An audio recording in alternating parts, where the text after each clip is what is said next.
Pog. And Pog, welcome back to Stop, Drop, and Roll. We're a group of friends turned found family who love ourselves some Dungeons and Dragons. Yeah, thanks guys so much for coming over. I am Daniel Kim. I'm also the DM around here, and let me just go ahead and introduce the cast. Oh my God, we have a robotic demon coming from the shadows. Why don't we start with Gavin? Oh, it started off strong. Gavin, we're gonna come back to you, bud. Internet problems. Andrew, let's go to you, bud. Joko. Oh my God, Andrew. Please. I'm Andrew. I play Joko Gaussman, the human paladin that goes by he, him. Ooh, and Kyle. Hit it up, buddy. My name is Kyle. I play Arthur, the Chronorgy wizard, who also goes by he, him. Awesome. Our good friend Zach, he's gonna be probably gone for the month of April. He's doing a lot of busy stuff. We love him. But he plays Emran, pronouns she, her, our lovable rogue. But he'll be out probably for the next month or so. So if you guys don't see her in the campaign, or like we're kind of like, keeping it down low, don't be surprised. It's because we want to keep her safe, And then, hey, Gavin, Becca, you out back? Did you make it? Yeah, can you hear me? Yeah, boy, can we? Becca, let's start with you. All right, hey, I'm Becca. I play Fen. Fen is a shadow sorcerer, and they use they, them pronouns. Lovely. And last but not least, Gavin. Of course, I spent all week trying to fix my internet, and here we go. Here we are. Hey, I'm Gavin. I play Post Swift Mist, Halfling Ranger Warlock, and his pronouns are he, him. Awesome. And before we get started, we got a couple announcements for you guys. Starting this week, this upcoming Friday, the 9th, we are going to be doing our first interview show. It'll be just me and our good friend on the channel, Jared the DM. He will be our host, and we'll be doing basically this kind of like talk back where we'll take your questions from chat. We'll also take your questions from our Twitter account, which is at SDR underscore D&D. Did I get that right, Gavin? At SDR underscore D&D. At SDR underscore D&D. Yes, D&D. Yeah. You can put your questions there in the Twitter or here in the chat, and we will take those, and then we'll be answering you guys' questions on the interview show.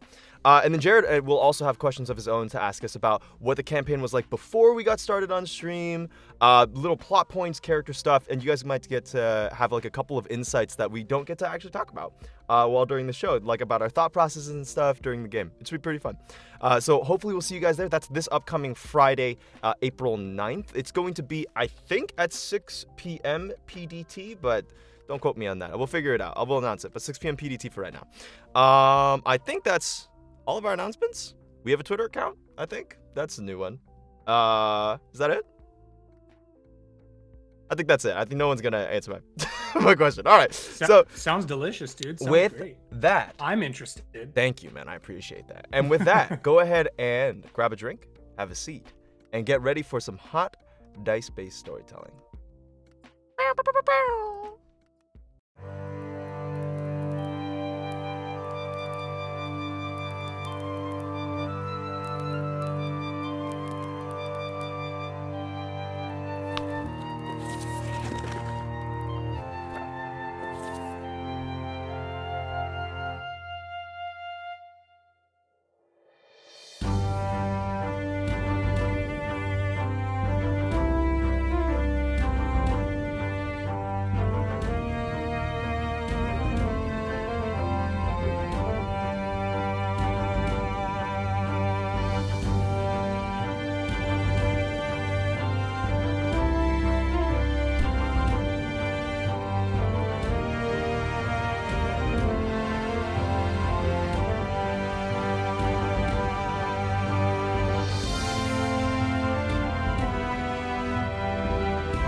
Black screen. And welcome back. How long was it black for? Do we know?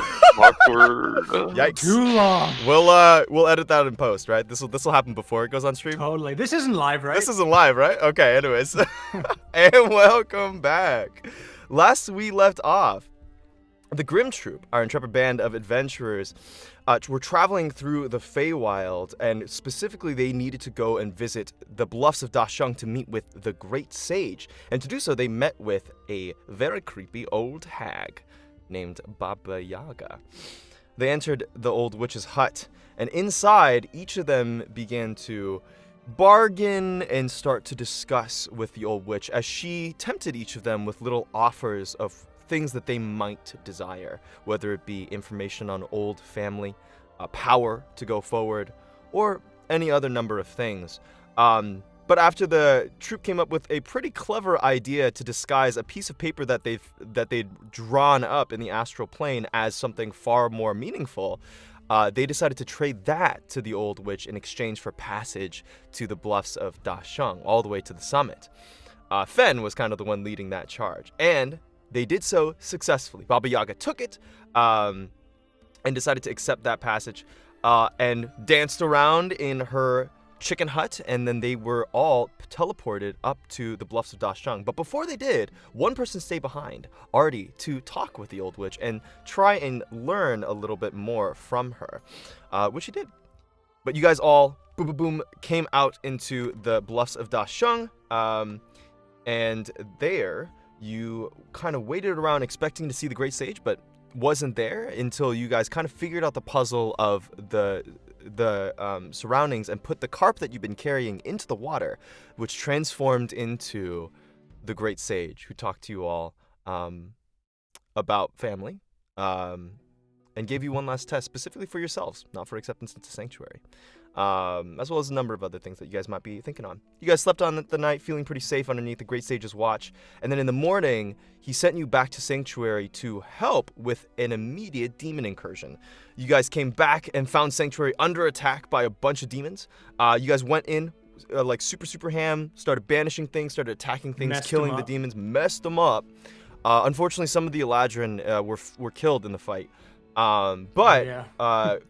Pretty quickly, you all were able to mop up most of the demons, and as the last ones were running away, Lady Alanastra herself came out and bound up the person who seemed to be kind of like the ringleader of the group, removing their arms and legs in brutal, like, nature fashion, and having imprisoned them and starting to escort them back towards the roots.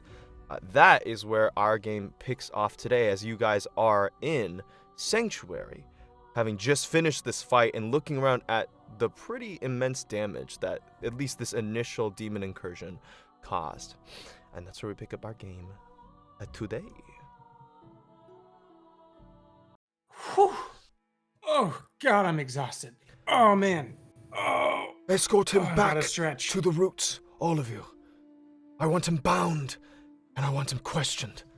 And you watch as several of Corellin's rangers, all of them immediately escorting this like ball of like bound demon, kind of carry the bound figure, the mutilated bound demon, and start escorting it down to where you guys were imprisoned not too long ago.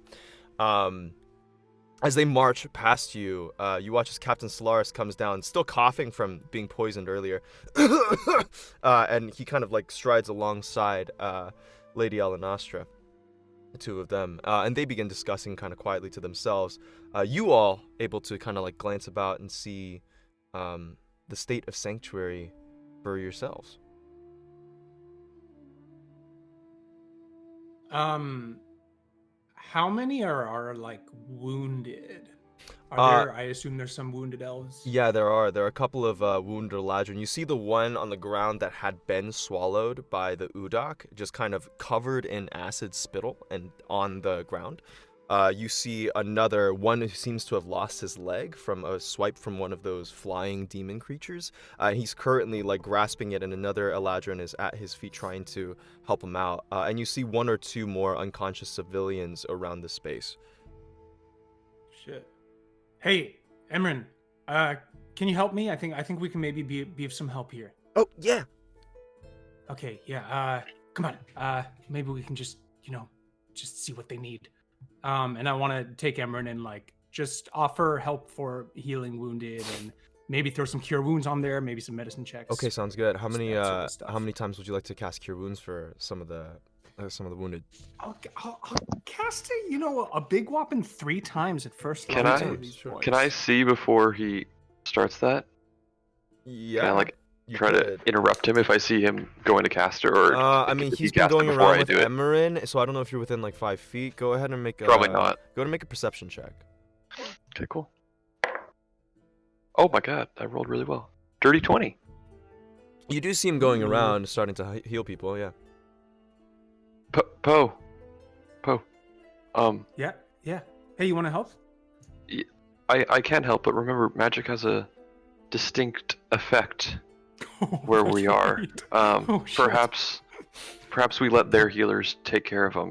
Is anyone, if anyone's grievously wounded, I agree we can help them up, but I'm sure they have people here that can handle them probably more efficiently than we can. I don't want any magic surges going off again. Yeah, okay. Daniel, I feel like after the first one and something adverse happening, Yeah. I feel like I would have been like, oh shit, that's right, don't do that, and then just do medicine checks for the rest of them. So I'll do medicine one. checks works. So 1 cure wounds and then medicine checks. You said. Yes, sir. Okay, sounds good. So go ahead and roll that one D100 for me, please. All right, put in the roll 20. Let's do it.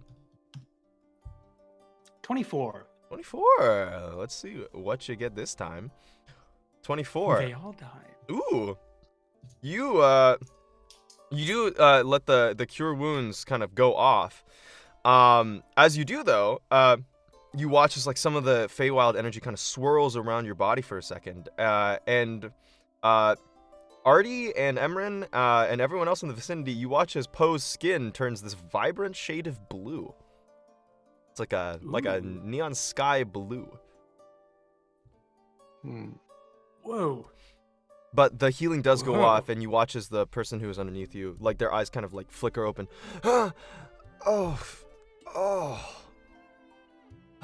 Hey, you're gonna be okay.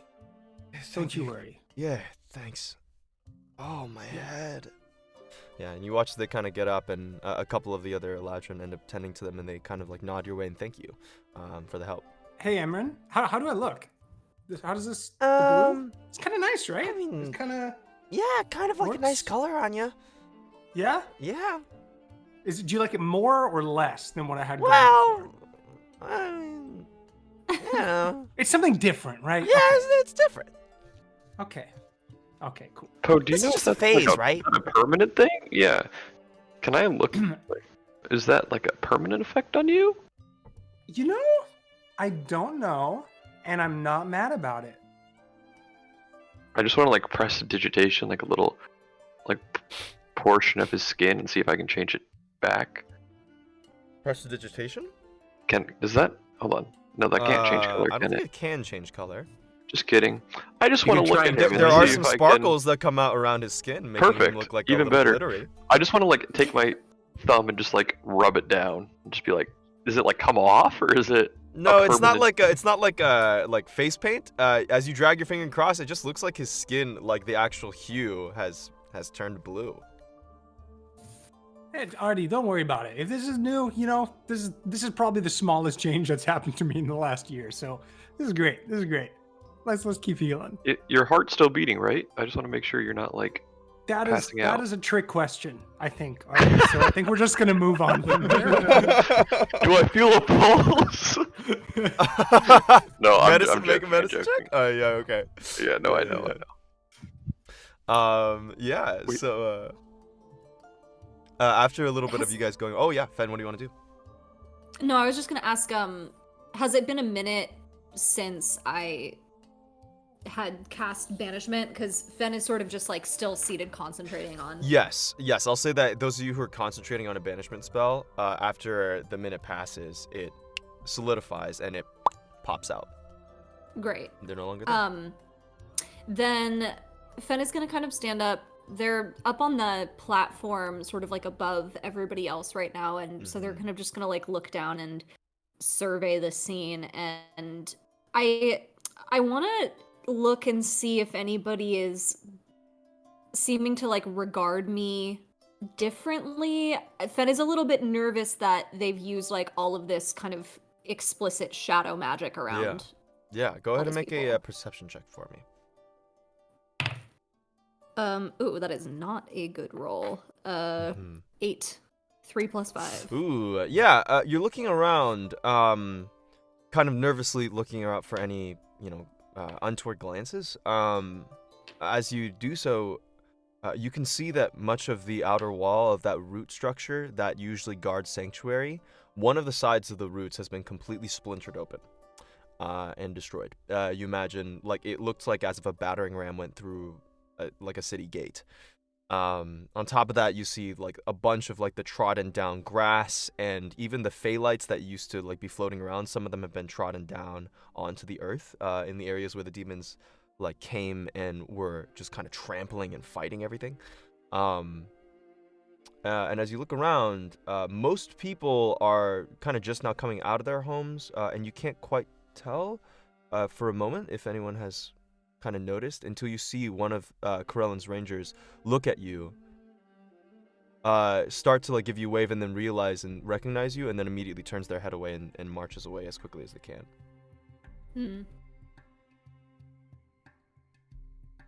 Alright, Fen will just go down and join the rest of the Grim Troupe. Alright. After a while, Poe, just go ahead and roll me one medicine check for me, just to see it for all of the people. I'll say because Emeren's with you, you can do it at advantage. She'll help you.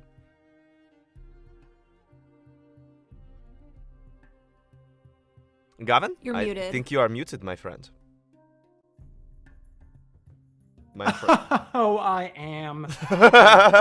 That's a 14 with advantage. 14 with advantage, nice. Over the given time, you watch several of the Eladrin actually thank you for your help, especially even the ones who are the like dedicated like healers. You think of Corellan's Rangers. Some of them come over and begin to weave certain fey magics to help and cure these folk, and they thank you as you actually do help like kind of staunching some of the wounds, any blood loss. You try and put some tourniquets on people, and generally people are starting to regard you with more favor than you had before. People are starting to recognize you.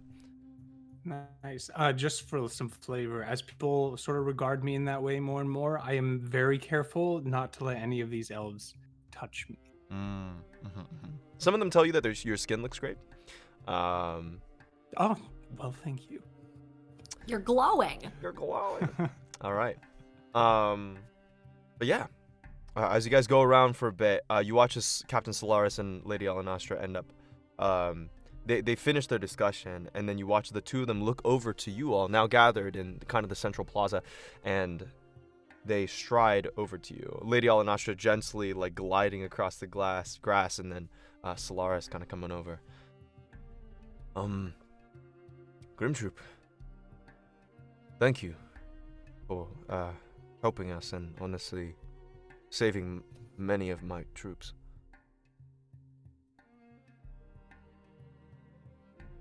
I think it would have been much worse if you hadn't been here. That's what we're here for, right? Oh, by the way, we saw the sage. Well, you've returned alive. Took him up there. So we imagine that you might have, Lady Alanastra.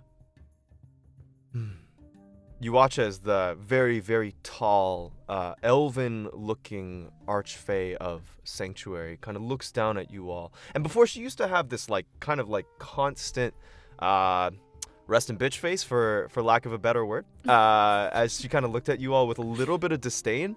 But now, after everything going on, the expression has softened, and she looks at you all with a bit of a kinder eye. It seems I was too hasty in my judgment. You all have helped defend my city.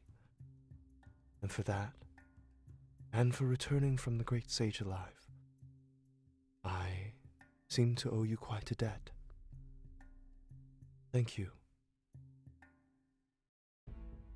And she gives a bow to you all. Well, I'm glad we're on the same page. Joko nods. Well, we must get to identifying that individual down in the roots. I have informed Captain Solaris that one of his rangers is to escort you through Sanctuary. I hope that you may be able to find it as a pleasing home here in the Feywild for as long as you would wish to stay. Thank you. Oh, yeah. How many beds? Oh, we have many places, but for now, Captain Solaris has very graciously opened up his home to you all to stay in.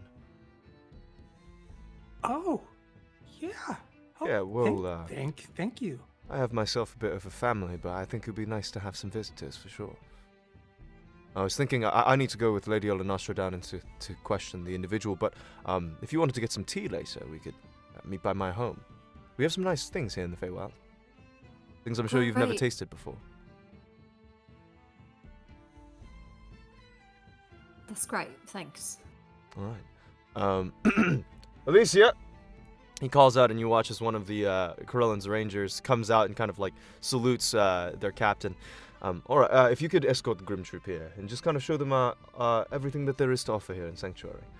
Treat them as honored guests, will you? Yes, Captain. I will. All right, great. Grim Troupe, thank you again. I'll see you all soon. And he turns around and starts marching inside the roots with Lady Alanostra as the two of them turn to leave. Hello. Your Troupe? What, is that your name? The Grim Troupe. You can call us the Grim Troupe. All right. Hey. Sure, yeah, whatever. Okay. Wow, you're a little scary. Well, hey, my name is Licia. I'm just here to show you around to the various things. We got some cool things in the city, I think. If you want to follow me, we can go. Is this like a grand tour sort of situation? Yeah, sort of. I'm not really a tour guide or anything. I'm gonna try my best. Sort of. Great. Do you take requests on this tour? Yeah, of course. Is there any particular place you want to go? We've got the smithy. We've got Puck's poultices and Popier's potions. We have the temple, Titania's tap. Ooh, Daniel, is the temple perhaps where that the big correct gemstone is? Yes, that huge right, four-pointed star gemstone sigil. Yeah. Mm-hmm. You know that the temple is really a sight to see. I'd like to put in a request for the temple. So. All right. Yeah. Any objections? We can start there. If you'd like. It's fine by me. All right. You watch as Alicia kind of like looks at you for a second and kind of half glances away and kind of tries not to look at you, Fen. All right, well, cool. Let's go on up. Watch your step. There's you could fall off the tree pretty easily, and some people have died if you don't have wings. Be careful. And she starts walking up the tree side. Is Yoko shitting himself? I don't know. Is he? Joko is staying close to the base of the tree bit of the walkway. You got it. You kind of one hand on the tree trunk. Alicia kind of... Joko sees Poe looking at him and kind of like, does the finger exist in this universe? Sure. I want to give him the equivalent of the finger. Oh, you know what I'll do? I'll do the thing where you put your the back of your hand up against your throat and then swipe up your chin. I'll do that with the thumb. Just not bite thy thumb at me. Did you bite your thumb, sir? No, sir. All right. I bite it, sir, but not at you. I bite it, sir, but not at you, sir. All right. All right. Cool. Nerds, all of you. All right. As you guys start marching up the wood, you guys could make a perception check if you wanted, or you guys could talk to Alicia, one or the other. I will perceive. Perceive, my good friend. I will also attempt to perceive. Yes, please perceive. It's much better perception than last time. Great. 17 plus Why are we 5, so 22. weird? Anyways. Okay. 22. Oh my God, 22. Great. 21 for me. Awesome. As you guys rise 17. up They call me into- the perceiver. Ooh, 17, 21, 22. Good stuff. As you guys are going around, you guys get a better look at just kind of the surrounding vicinity of Sanctuary. Once you get inside the tree, there are a bunch of smaller roots that kind of like go up the tree. Some are like the gigantic tree trunk sections, like hollowed out areas inside of a tree. Others look like as if these like massive, like 20-foot wide vines kind of snake up throughout it. Like almost as if the roots came through the inside and up and kind of snake to make these homes, these natural looking structures and stuff that you guys saw when you guys passed up into the topiary when you guys were meeting with the trees, your best friends, the trees. Anyways, and as you guys are looking up, I'd say specifically Joko and Fen and Poe, who rolled above a 20.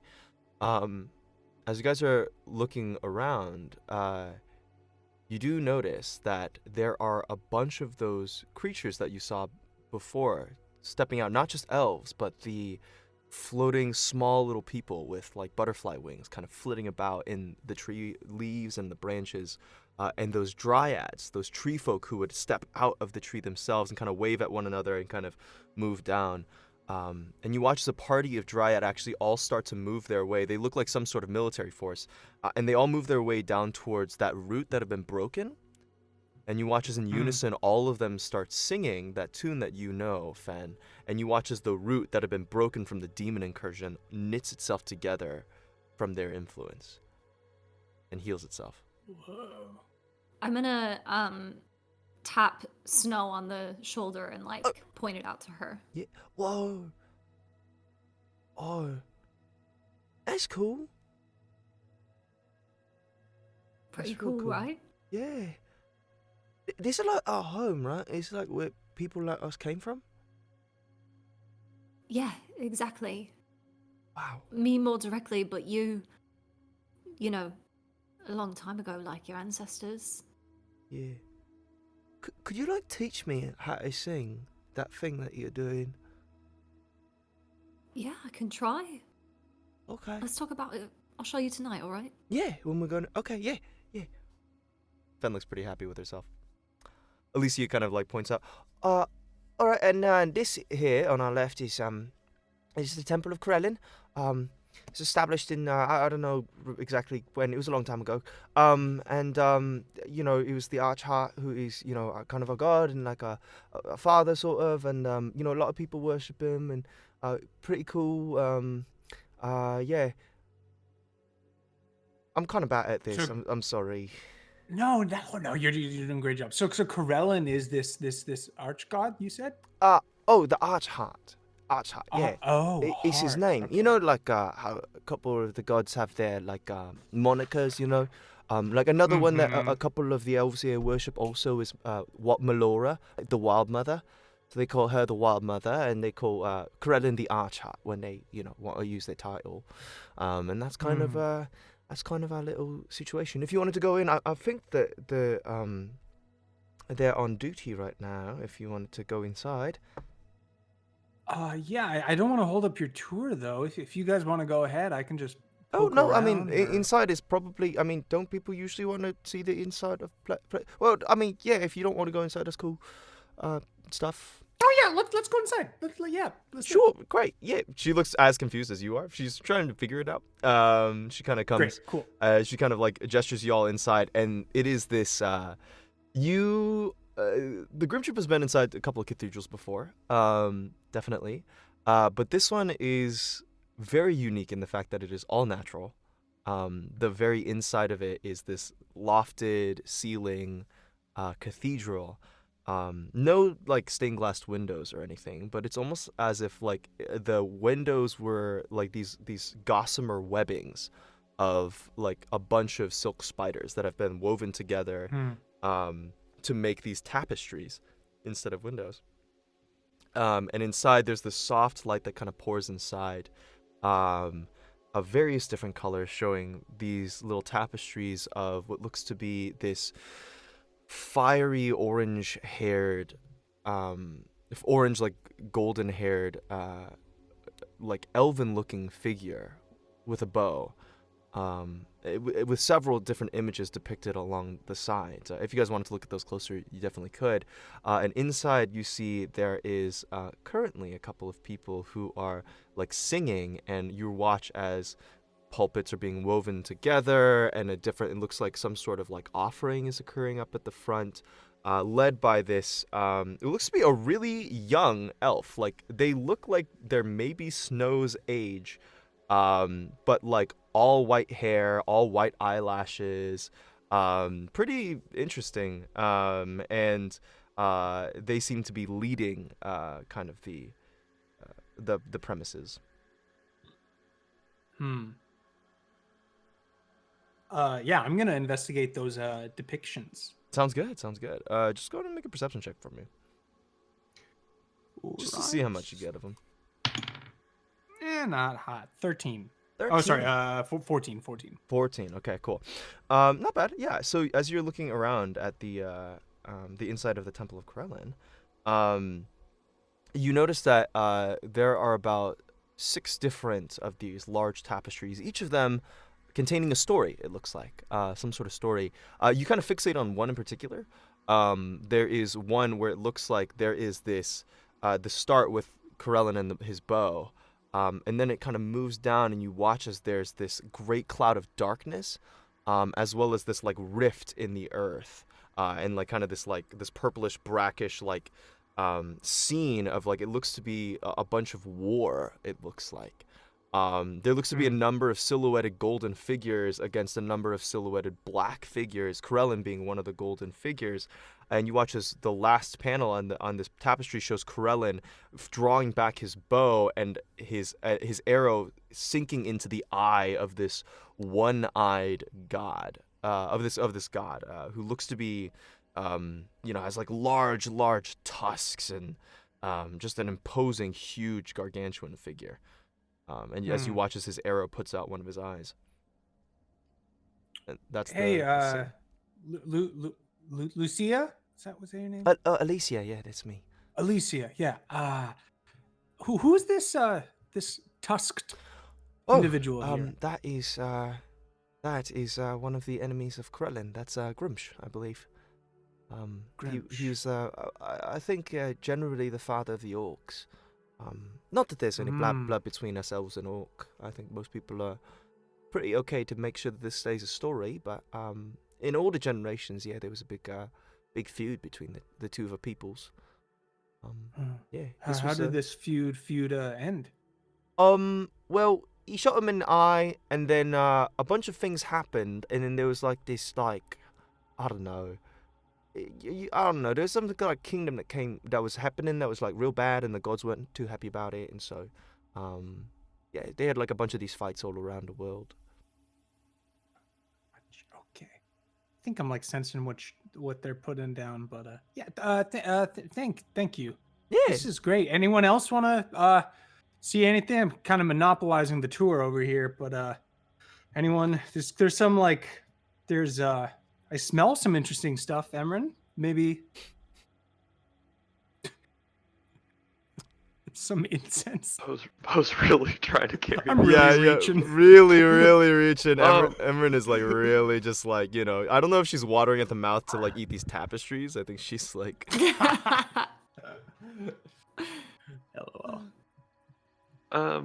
Is there like, obviously, the Fae is known for all their magic, and I am a connoisseur of magic. Is there like a library somewhere, or a place to study, or history, things like that? We don't have like a real archive here, in terms of like, maybe what you all have as in like books and stuff, but we do have people who kind of like contain all of our knowledge. Lady Olenastra is one of those, and also the priest up there, that's Ilfendero. She has a lot of them as well. Ilfendero? Ilfendero. Ilfendero. Yeah, she's the one over there. She's our guardian keeper. Oh. And she just like keeps the knowledge of your people and your religion and That's right. the Feywild and stuff? Every single guard and keeper of the Temple of Corellin, they pass down their knowledge and oral history to each other. Cool. You wanted to talk? I'm sure you can pick a brain. Yeah, maybe, if you guys don't mind. Might be worth our time. I don't know. Artie, nothing would thrill me more. I can tell. I can tell you're excited. Okay. Since coming into the temple, Fen has sort of been like hanging back towards the back of the group, and if someone were to look back at them, they would see that they are like kind of shifting their weight uncomfortably and like don't really seem super jazzed to be here. And when Artie says, oh, I want to go talk to what's her name? Ilfendarel. Yes. Nailed Thank it. you. Killed it. Fen sort of is gonna try to just like slip out back outside. Okay. You do so. You kind of like slip out the back. Would you like to do so unnoticed? Yeah, preferably. Okay, then you can make a stealth check. I think everyone else is just kind of like checking out the tour, so. 13. 13. Poe, you do notice Fen begin to make their way out. But just your passive perception is high enough. Passive perception. Yeah, I don't do anything about it. I just clock it. Right, you clock that.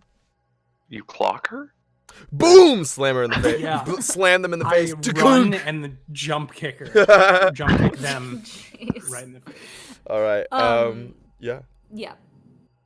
Okay. Awesome. Is there anything else you'd like to do, or we'll just go to Artie and talking to Infantry? Yeah, you can go to Artie. I think Fen's just gonna go outside and sort of sit down. Lee, sounds good.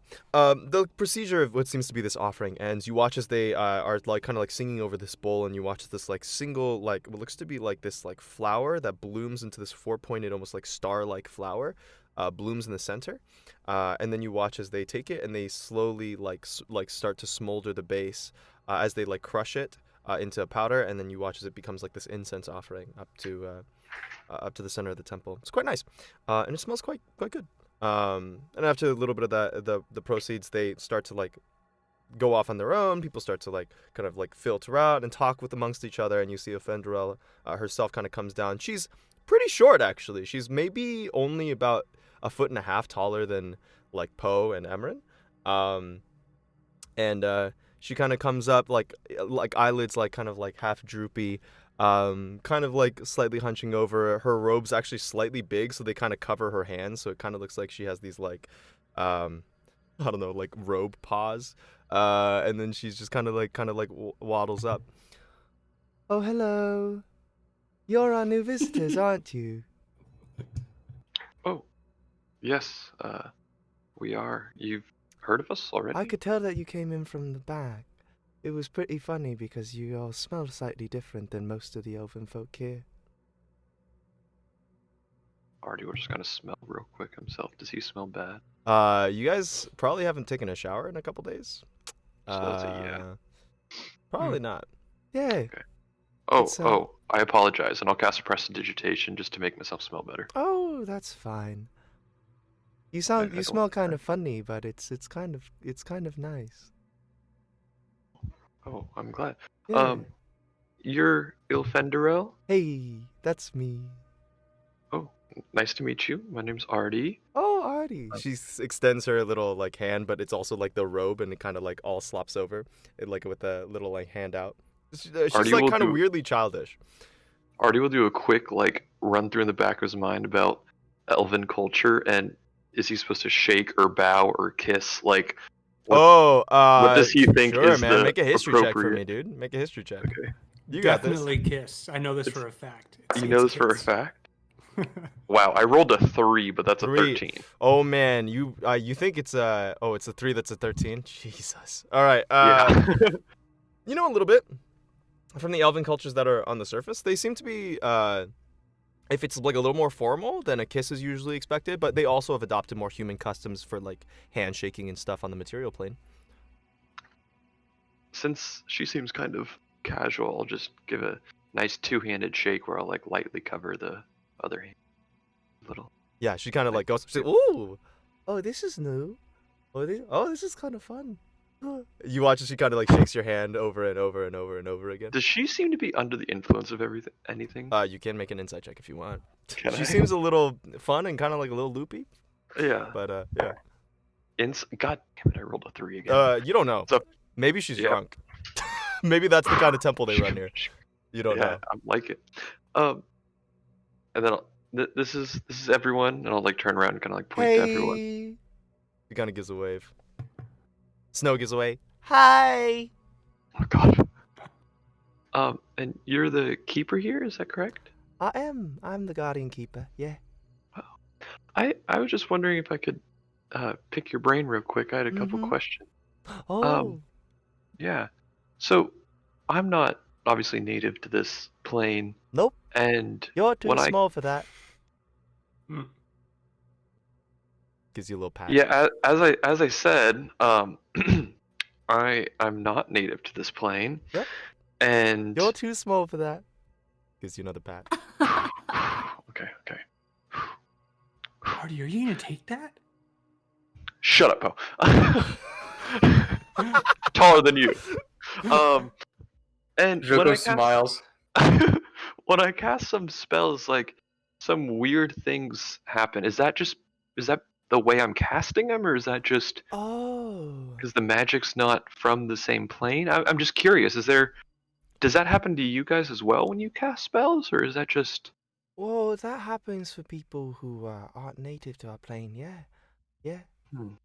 It's because you're trying to weave and control the magic. But if I was born here, then it wouldn't affect me. It's something that we learn. I've had a couple of kids blow themselves up doing magic. Is that something that you could teach us, perhaps? Oh, yeah, I could. Oh, I'd be very interested in learning. Sure, take a bit of time, but if you wanted to come, I would love to help you, or if any of you wanted to learn. How much time, like Well, days or months? It depends on you. Someone could learn it as easily as in an hour. Some of wow. you might never learn it. Oh, that seems to be extreme. I would love to learn it whenever you're available next. Oh, yeah. Well, I'm done with ceremonies for most of the day. Oh, wait. Oh, no, a lot of people died. Oh, I'm gonna be busy until the evening. Oh, poop. Oh, it's unfortunate. Well, I'll be free in the evening. Oh, in the evening? Yeah. Okay. Do you need help, like, with ceremony stuff? Is there anything we can do to help it's you? fine. We just turn them into pretty trees. But if you want to watch, it's nice. I am actually kind of interested in that. Yeah. I'll probably be making my way over there in a bit. Anyways, but you just gather whoever of your friends wants to learn, and I'd be happy to show you. Awesome. Thank you. That is very nice. I appreciate it. Does anyone I else have like your questions? mouse. He's Oh, cute. thank you. Oh, hello, cutie. This, All right. This is Junkie. Yeah. Oh. Does anyone else have any questions? You watch as Ilfindorel kind of like looks over at you, pal. Oh. You smell weird. Oh yeah. Well, I think we were actually just leaving, right, Joko? I think we were finishing up here. Yeah, I ate a lot of garlic. Yeah, he did. He had yesterday. a big garlic Mm-hmm. pizza earlier. Yeah, it was really crazy. You can make a deception check if you want. Oh boy, do I want? I guess with I don't advantage know. because you guys are doing this together. Is the deception check because pizza doesn't exist in this universe? No comment. Sure, I'll do. You guys haven't been to Guesthaven yet. You guys don't know the amazing pizzeria in Guesthaven yet. Oh man, it's an offshoot of shawarmas. Pizzas? Oh my god, yes. 16 with advantage, deception. 16 with advantage. Alright, yeah, I guess it does smell like garlic. But you also smell like that and Corellin at the same time. It smells so weird. Oh, yeah, it's because of this bow. You watch as And I she pull- jumps I pull out the out, bow. kind of Oh, God. stares at it for a second. Her all white eyes and the white eyelashes just kind of going completely wide. She stares at it. Oh wow. Yeah, I picked up this the bow of Corellin in the material plane. You're not too an long elf ago. though. How can I am you hold not. it? You know, I kind of just grabbed it. We retrieved it from some from some vampires, from some Nailed just it. bad vampires. Yeah. That's been gone for and we- a long time. Yeah. Does it belong to your plane? Well, it was used to belong to a Corellin's champion. It was created for him in the War of Desolation. Huh. Desolation. Yeah. Well, you found it. I'm glad it's not. I And well, it seems to be we pretty did. happy with you. Oh, Poe doesn't know what to make of that. Yeah.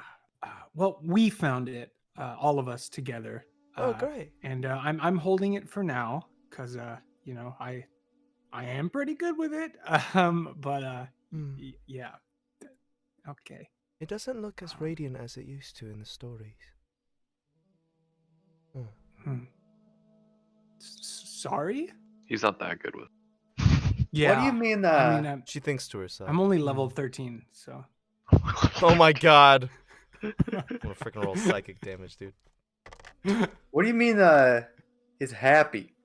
I mean, it's a bow. I mean, it's a nice bow. Yeah. But he's happy. You know. Have you ever been with someone and been happy? Maybe not. Yeah. You look like you frown a lot. That's frontal. That's true. I'm asking about the bow. She read you like a book. Yeah. I don't know. It just feels happy to me. I don't know why. Like it has some sort of purpose.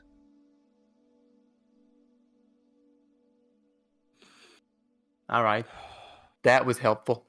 Yeah, no problem. You can ask me any question anytime. She kind of waves and with a happy, kind of a gleeful look on her face. With a If look all of the answers are that good, then I definitely will. With a look that to this person,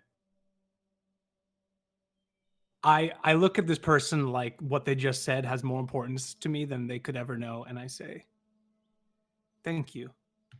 For what? I really gotta go down to the ceremonial grove. See you there. Bye. And they kind of wave and they kind of skip out of the temple. Oh, and then Fenn, what are you doing outside? I'm just waiting for everybody else to come out. Oh, I have okay, taken sounds out good. my, yeah, I've taken out my journal and I've sort of just been writing a little bit. Gotcha. You see this radiant little girl come out of the out of the Temple of Corellin, give you a wave, and then start skipping down onto the lower into the tree boughs.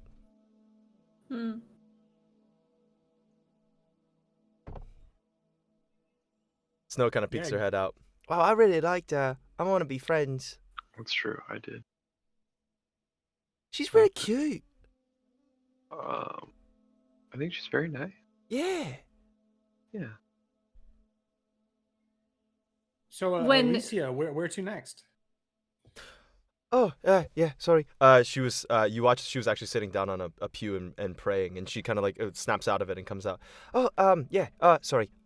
Just lost my thoughts.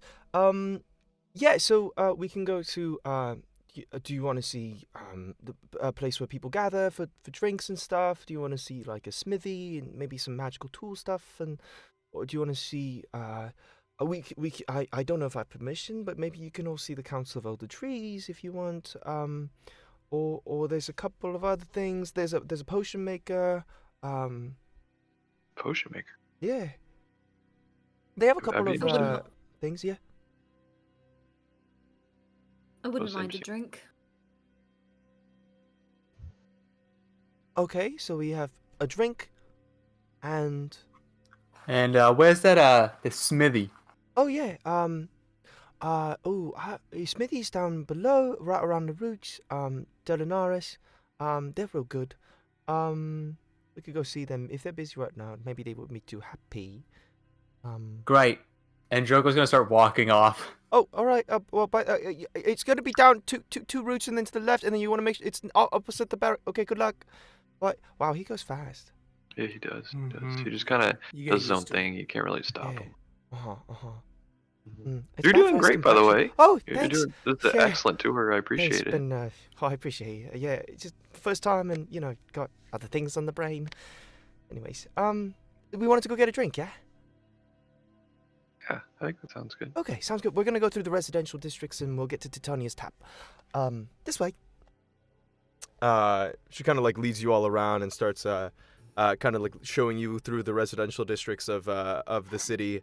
You watch each of them is like kind of molded into the house. She points out one of the houses kind of upper on the tree branches and says, "Oh, that one over there is Captain Solaris's. It's real nice, a real homey place. That's where you'll be staying, at least for a little bit. Yeah, real estate here costs a lot, And if you come over here, this is mine." She kind of pauses and she kind of puts her hand on the window. Yeah, nothing special. It's too much power. Let's go ahead and go over to Tony's Tap, shall we? She kind of Wait. Yeah. Sorry, Alicia. Look, not to be too forward, but I think that you know who I am, right? Oh, you're part of the Grim Troupe, honor guests. She's you kind live of in hard not looking at you. I see that you're not meeting my gaze. I have Hmm? a pretty good idea that you know. Am I? Look, I'm not upset or anything. I'm just wondering, do you have any idea where my mum used to live before she left? Yeah. We try to stay out of it, but it's in the roots. Can you show me? Oh, I don't know if I have permission for that. Please. You can make a Look, persuasion check we for all- me. Yeah, Captain Solaris said we could see anything we wanted. So I feel like this is within the purview. 16 plus 5, 21. Woo! She kind of looks at you and looks around. Okay, yeah, but you have to promise you can't tell anyone, all right? That I like you there. Hey, my lips are sealed, thank you. Okay. You want to go there now? Yeah, I mean, or why don't you take us all to the tap room, and then you can just take me by myself. Oh, sure. Sounds good. Yeah, why don't we go to Titania's Tap? Unless you're afraid to be alone with me for some reason. No, not afraid at all. I'm a ranger. Why would I be afraid? Right. Yep. To Alright. the tap room then. Yep, let's go. She kind of puts a hand on the door of her home for a bit, and she kind of whispers under her breath, something, and then begins moving on her way up towards Titania's Tap.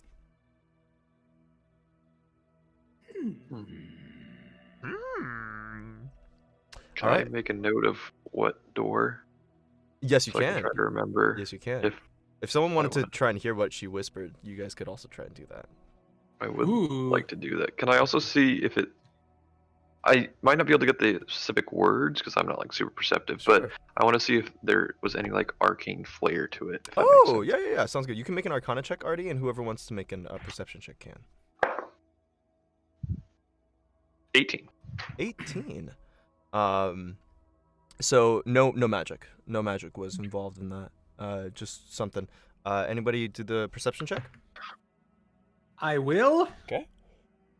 21. 21. She whispers under her breath, and you hear her say, "I'll be back, Eliakim."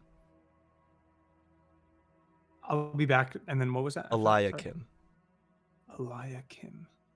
I'll be back, Eliakim. Okay. And she keeps walking up. Poe, with a 21-2, you also recognize this, Eladrin. She's the one who was standing outside the guard of your gate when you guys first came into the Feywild. Yeah, and then she left. She left her post for some reason and handed it off to somebody else. Interesting. You guys go up though, and you guys get out to this this pretty nicely decorated, what looks to be like an outdoor cafe styled tree tavern, with like these large butterfly wings that form the saloon doors, and across the top, in this kind of like very like kind of decorated with fairy lights and flamboyant fashion, it's labeled Titania's Tap. Such a good name. Yeah, and you watch as there's a couple of chairs outside. You see a couple of Eladrin kind of laughing and chatting it up and having some drinks. Some of them it looks to be some sort of tea. Some other drinks that you don't recognize. It seems to be a pretty like, you know, like kind of going place. And you watch as like what looks to be one or two waiters kind of come out and give orders or take away things and kind of go inside. It seems to be like a kind of an upscale place. All right, well, it's just inside. Great. Hey, so what's the Feywild currency? Because we only have material plane currency. Well, here. we accept material plane currency here. I mean, do you? We do. Yeah. Makes it easier. All right. For the DM. I don't know what I mean by that. Words came out, but I don't know what it means. What's the exchange rate of gold pieces do you really want to know? To twisted coins of gnarled tree roots, sakura wood. Yeah, they deal in people. You have to give snow away for food in exchange. Deal. Oh my god. What? All right. Throw an emerald too. Yeah, for extra. Yeah. For some app. You won't get much for that. You won't get much for that. Oh damn. Sorry, what? Hearing that they take material plane currency, Poe just goes, okay, and I'm gonna like fucking like Western style through the swinging doors, like pop in the doors and like saunter in. I love it. And like take a look at the place. All right. Anyways, you just kind of jump through that through the saloon doors, and just kind of like march your way in. Wait. Crap. Sorry. There we go. As you kind of like bang in towards the middle of the door, there's some soft music playing in the background. It looks to be kind of sourceless in its wherever it's coming from. And on top of that, you have a bunch of people who are all milling about, kind of like sitting. A couple people at a bar in the front. You can't see; they're obscuring whoever the bartender is. You see a number of tables set around in kind of these nice rectangular fashions. Each of them looking like they grew up out of the floorboards into these perfectly lacquered tables, and a bunch of people laughing and drinking and eating some food. It seems to be quite like a lively, nice atmosphere in here. You see, even beyond that, not only elves, but you see even small little tiny tables set into like these long posts that are for like little pixies who are all kind of seated in like tiny fashion in like the various posts and kind of laughing and flitting about, and a pretty interesting little place that you find yourself here. As you stride in all Western style, kind of like with your legs bowed and kind of like chomping down on your left cheek and looking about. I think I do that, and I like pose, and I'm fully expecting everyone else to like follow and also pose, so I'm just waiting in my pose in the doorway. Okay, waits in his pose. Make a performance check. In your pose, what? Like your pose shoes? Oh my god. Your pose. Stop it. Stop it. Your pose shirt? Performance, you say? Wow, I never get to use this, but I am proficient. Let's go. 21. 21! He strikes the most incredible freaking Western pose. Like both hands like down by his side and kind of like he's chomping on like tobacco, but there's nothing in his mouth. He looks very brooding and fun. He seemed like if you wanted to join him, you absolutely could. Emran will join you, Poe. Great. Good. For that matter, Snow will also join you. Yes. The short ones. They just see these like 3 foot, 4 foot. Oh no, I guess Snow is elf, but she's she's a kid. How She's tall about is 5 Snow? feet. She's about 5 feet tall. She's a kid. Okay, so she's like still towers over us. Yeah. Yeah. You thought you were taller than Snow? Yeah. I thought maybe it was similar, but I was sorely mistaken. Fen is gonna walk through the door and sort of like shoot a glance over their shoulder back at Joko and kind of like raise an eyebrow. Joko is not there. He is marched down to the smithy. Oh, duh. Okay, Artie then. Yeah. Yeah, don't ask me. You just kind of go along with it. You watch as a couple of the Eladrin do look around and kind of give your friends some like looks, and you hear them kind of whisper to each other, and a couple of them giggle and laugh. Oh, Fen. Do you wanna cramp their style with me? Oh hell yeah, let's do it. And I want to give them the whoopee cushion. Yes. Okay. Very good. Knock yourself out. It's a very powerful magical item, so be careful with it. You'll probably get looks just for holding it, because people will see its power. Fen like really quickly tucks it like underneath their cloak.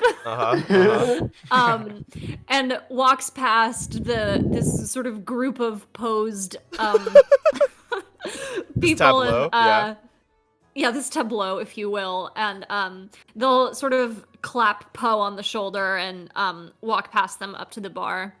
Then take a seat, and I'm gonna try to like sit next to an empty stool, and if one of the three of them come up to sit next to me, I'm gonna try to like sneakily put the whoopee cushion underneath their butt. I can't believe that I'm doing You got it. Yes. Okay. Love it. All right. So a couple of the patrons kind of slide aside, give you some room, and a couple of like stool room. And then you also see one Eladrin kid and one Eladrin person actually come up to you, Poe, and your posed friends. And they come up to you, having all posed so magnificently. And they go, "You're the group that saved us at the entrance, aren't you?" Mm-hmm. Well, welcome. Thank you for being here. Hey, let's give these people some rounds on the house, shall we?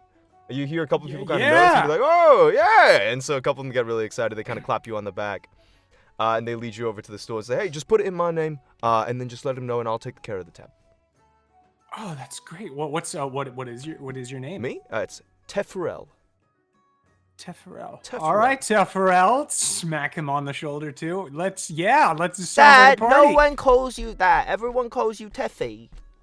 Oh, shut. Teffy. All right, don't listen to her. And he kind of moves away. Kind of like goes off to his own. Teferel. Yep. No problem. Just I wink. Yep. He kind of goes off and sits on his own. As Poe goes to sit down, I need you to make a sleight of hand check, please, Fen. All right. Ooh, okay, 19 plus. All right. Poe, you're 23. feeling real good. You know, people are thanking you. You're having such a great time. Like, you guys Signing are maybe, autographs. yeah, exactly. And you go down, you're like, oh, man, I belong here. You crack your knuckles, sit down, and immediately Right when that just happens, like, can I teleport the whoopee cushion into my hand? Yes, you can. Yes, you can. Perfect. It's gone. There is this dead silence after just the longest and loudest like toot you ever darn heard. Emrin, why did you? Oh, woo, that Emrin! And I like stand up, looking like what's underneath my seat. There is nothing underneath your seat. What? Oh, you really let one rip. That one sounded like Joko's. Emrin.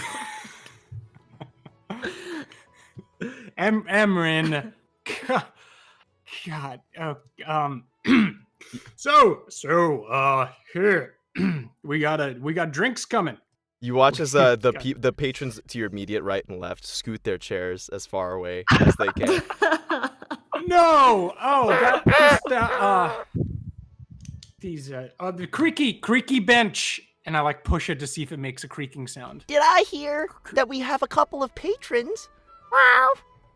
And you watch as the kind of trotting across the surface of the bar is a modeled tabby cat who sits down in front of you. Oh, Oh hey. my god. Hello. What do you mean by modeled? Mottled as in like mottled fur, as in like they have that kind of like speckled kind of like coat, the brown and white kind of tabby As cat. in the way that they're walking across the bar top, it looks like they are really strutting their stuff. They're stomping. Oh, mottled, M-O-T-T-L-E-D. Yeah, mottled. Yeah, we're saying the same word, right? We're saying the same. Yeah. That's what we're saying. And they kind of sit down on their haunches. What can I get you? I'm quiet and embarrassed. Is this your first time here, or ooh? Did someone let out something? It kind of wait paces now, away wait from now. Poe. Does this whoopee cushion make smells too? It's It's a magical whoopee cushion. Very powerful magic item, Poe. God. F. Please chat. F in the chat. F in the chat for Poe. Anyways, kind of trots over and kind of scoots away from you. What, is it your first time here, I'm assuming? Yeah, that's right. Oh, okay. Well, what are you looking for? Are you looking for a particularly strong drink? Or are you looking for something a little bit easier to cut down the hatch? Or are you looking for something that you can only get here, or something that reminds you of home? What are you thinking? Wow. I'll just take whatever's strongest. Ooh, a strong one. You are a particularly discerning customer. Okay, so a dire amigo for you, my good friend. Kind of puts out their paw and kind of like goes towards you, and they kind of like tap their paw, and you watch as like on one of like these like little like pamphlets, little parchment things, you watch as it taps its paw a couple of times, and script starts to write down for like the costs and things. All right, who else? I'll take whatever is like your local specialty, I guess. Ooh, you want our Jasmine Gloom? Is that what you want? Yeah, that sounds good. Ooh, very fun. Very fun. Yeah, I'll have one of those too, and yeah. Teffarel told me to put it on his tab. Oh, you mean Teffy? Yeah. Oh, I love Teffy. Okay, I'll put it on his tab. Yep. Puts it down. We got a couple other things.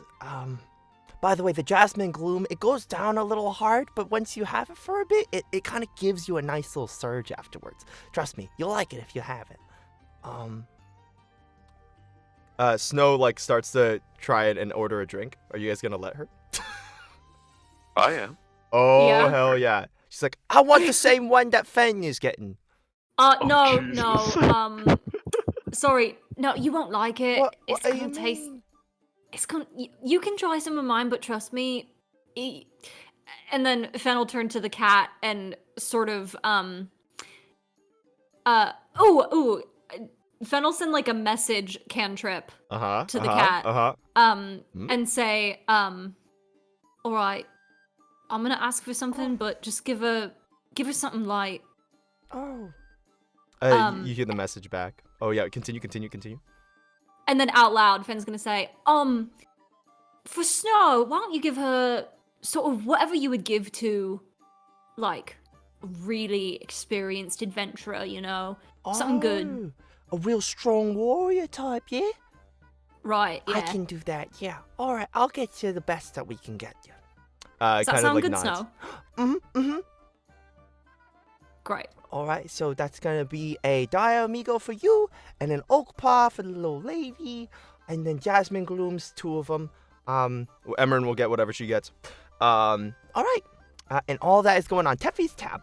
Puts 2 taps on the little thing, and you watch it kind of like tornado up, the little paper kind of like spin up magically and like go over and slap onto like the bar stand, creating like a little order. And the cat like screams out an order, and you watch as the waiters kind of like run around and start doing things.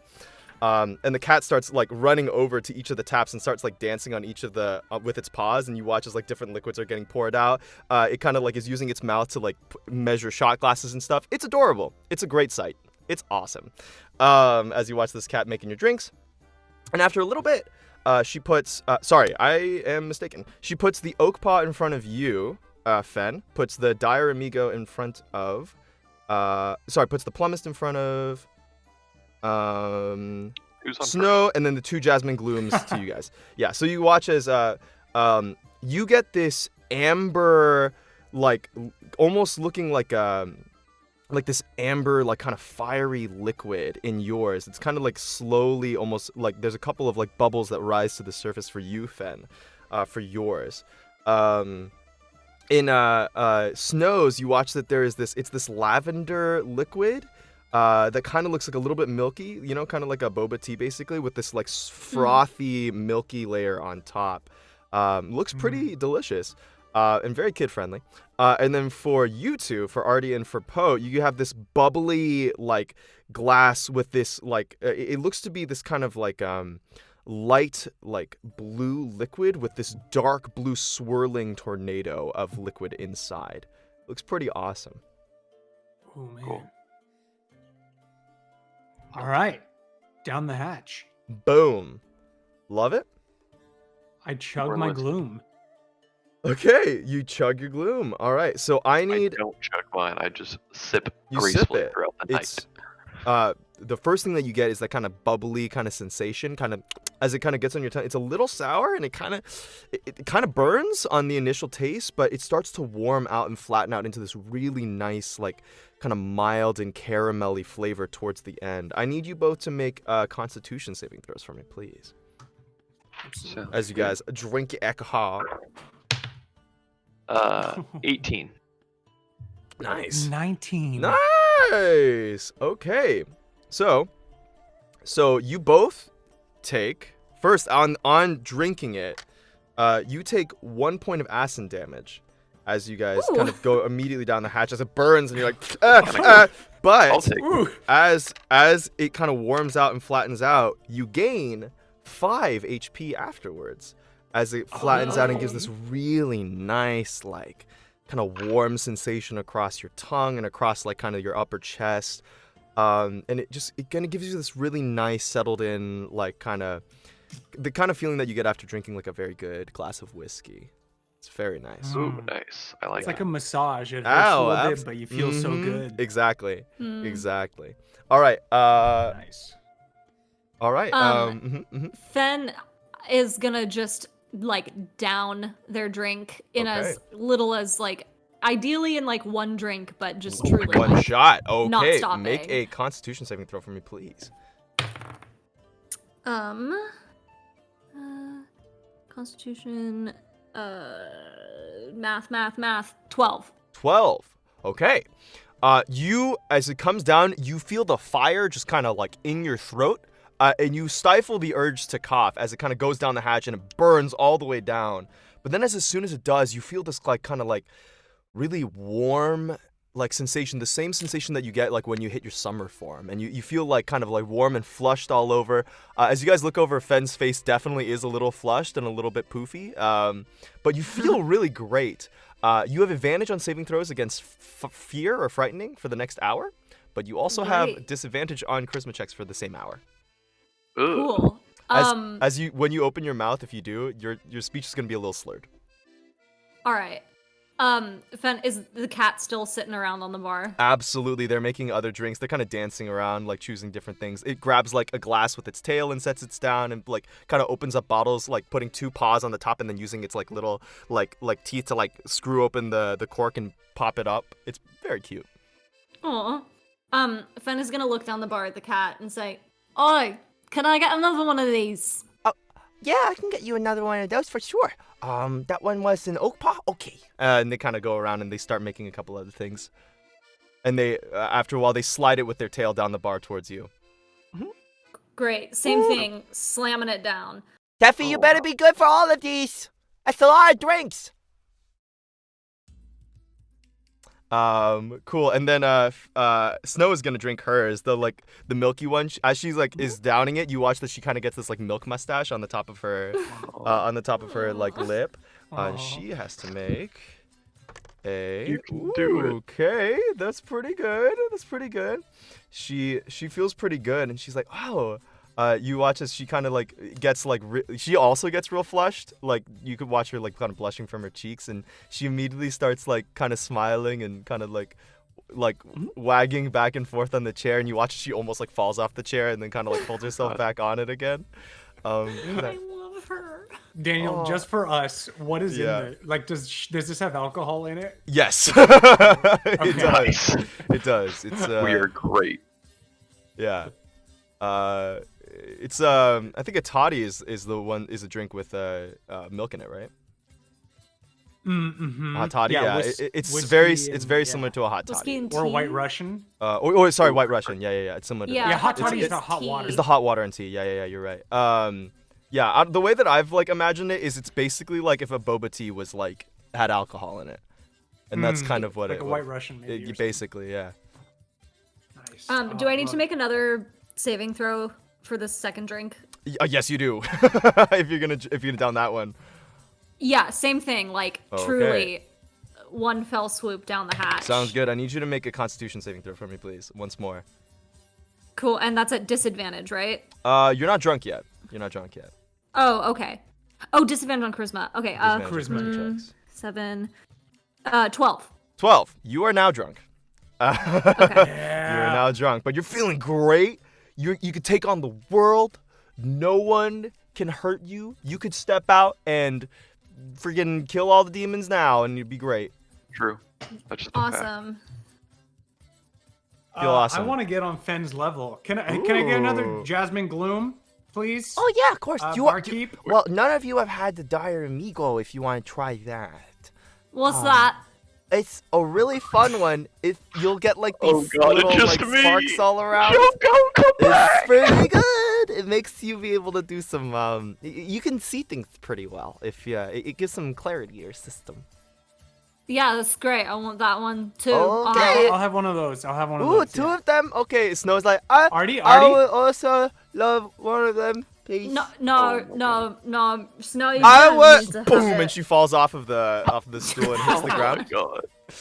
Oh my god. Okay, I'll pick Snow up because I'm gonna now be taking care of her. She's sleeping. Oh my god. Angel. I wish I could be casting spells right now, but I can't. 'Cause I don't want to blow up this entire freaking tower. Where is that lady to teach me to not have wild magic? Oh my god. Brings out 2 Dire Amigos for Fen and for Poe.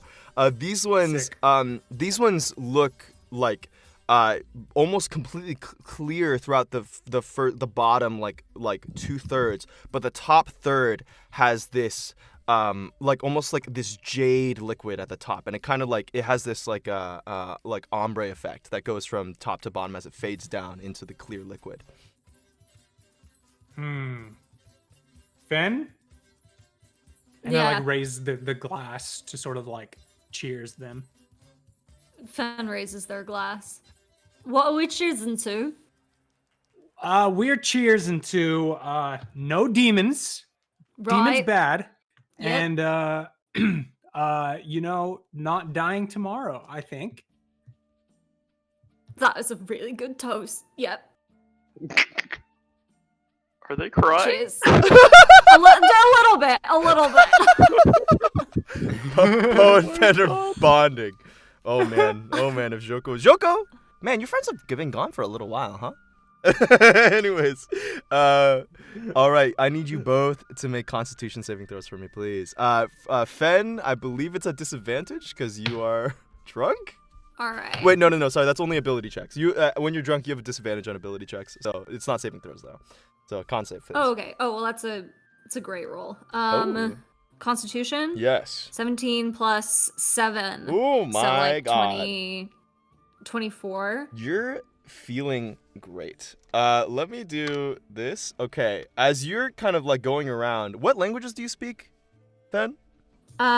Common, Draconic, Elvish, and Goblin. Okay, as you do, you notice some of the pixies that you've been like kind of seeing in between here. You haven't been able to understand them. They've been talking in a different language that you couldn't understand. But as you do, as you drink and finish off the Dire Amigo, the first thing that you feel is this kind of like tingly, like kind of like pop rocky electric shock kind of thing going through your mouth. It's very pleasant and very fun. And you're seeing kind of sparks throughout the room that you didn't see before. On top of that, as you're kind of feeling this pleasant sensation as you're downing this drink, all of a sudden, the pixies are making sense. And you can start to understand what they're saying. You can now understand Sylvan for the next hour. Whoa! Yes. That would be super useful if you weren't. The Pixies are also gossiping very, very heavily. What are they talking about? Oh man, new loves, new crushes, those new people in town. A lot of stuff.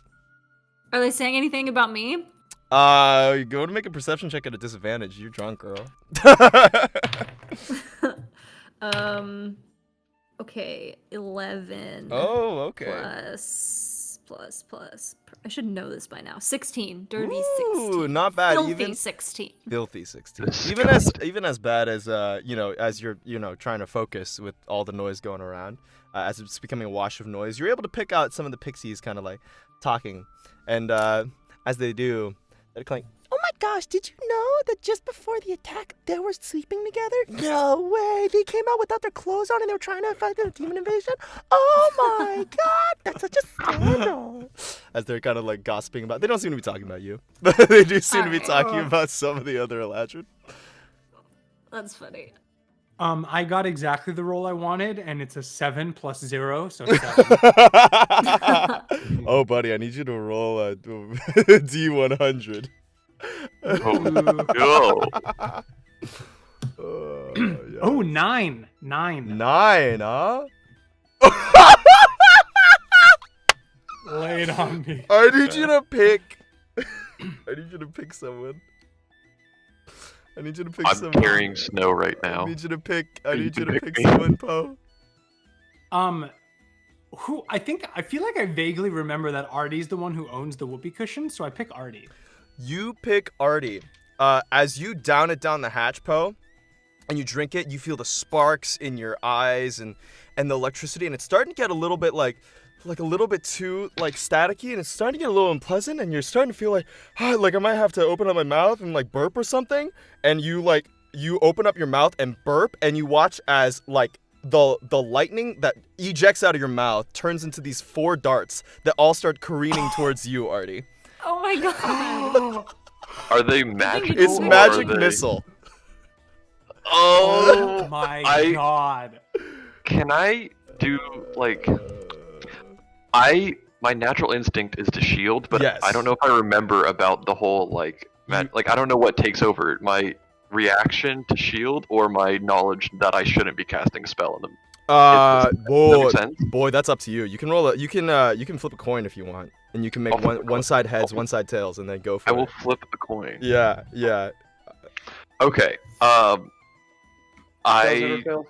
I am just using my reaction. I see magic missile. I shield. Yeah, you the ingrained reactions from you of like automatically trying to like deflect these kind of things. You vroom, and shield goes up. All right. As it's what level are you casting? It's first level Just- shield, just right? first And it just level, makes yeah. you immune to a magic Immune to missile magic missile. at any Yeah. level. I believe so. Yeah. Okay, good. Because Poe cast it at 5th level. Oh Jesus. Ah! I am all powerful. So that's how many darts are those? It's Would've been- 3, so that would be like 7 darts. Just all Yeah. explode out of Poe's mouth and brrr, slam into the shield and dissipate. And I need you to roll on the Wild Magic Search table, please. 55. 55. Okay. 55. As you do so, the shield comes up and it brrr, goes out, and you're like, great. And all of a sudden, you feel like hair kind of covering your eyes, and you kind of like wipe your head. All the hair on Artie's head is gone, as it all falls out. I've had worse nights, honestly. I will take it. Yeah. Artie is now very bald, and also has His no beard, beard. too? He has no beard. Oh, Oh my no! God. He's clean shaven, Ew. baby faced Ew. Artie. Oh, no. I don't think- like this. I think since Okay. Poe's wasted, all I see is basically that I vomit towards Artie and he's bald now. Oh my, Ye- Artie! Oh my god! I'm so sorry, Artie. Did I? Oh god! And I start rubbing his bald head. Artie, No, please Artie, stop, your please hair's stop. gone. Okay, we are Artie. cutting you guys off. Artie, where's your beard? Artie. No, you're okay. Man, I'm so sorry, man. Right. Man, I'm so sorry. Here, have some of mine. And I just start pulling all my hairs. No. I'm sorry. As you start doing it, you all are very, very drunk. Artie, you trying to deal with I the am situation? just trying to deal with them all. I'm going to message the bartender and be like, hey, cut them off. Like, just give them fake drinks. Yeah, I'll get them. I'll get them wired for sure. Okay. Thank you. I appreciate it. Yeah, no problem. And if the water looks like water or wired? Water. If he just drops water on the table, I'll prestidigitation like bubbles coming out of it just to get them to drink it. Great. Puts down what looks to be 3 pitchers of water. Yeah, I'll just kind of like make it look like it's almost fizzing. Nice and bubbly. Yeah. Okay, guys, drink up. Another cheers. Oh, nice. Oh, hell yeah. Let's do it. Cheers. Right down the hatch. All right. As you all begin drinking the water, just Artie trying to take care of all of his drunk college friends. Let's go and flash over to Joko as you walk down towards the silversmith. Before long, you're able to remember where you were going. You pass by the barracks where a couple of the... most of the Kurlan's Rangers are actually not training in the barracks right now. They seem to be kind of like scattered around doing errands, trying to fix up various patches of sanctuary. And as you're kind of out there in the open, you see that little section with that arched dome wood section that leads into the area where you found that that smithy, the really very, very interesting smithy, kind of like playing the harp and like... weaving together a bunch of different of the forge.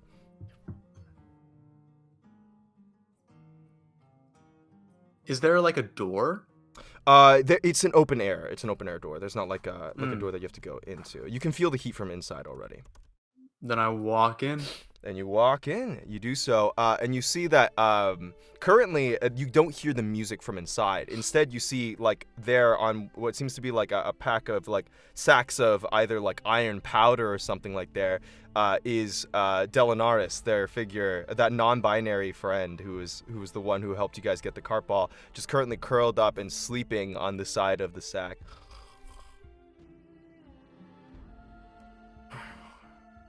Is there anybody else in there? No, just Delinaris. Excuse me. No, I don't want to give any more orders of the fucking powder, huh? Oh! Hey there! Can I help you? They're just like starting to wipe their eyes.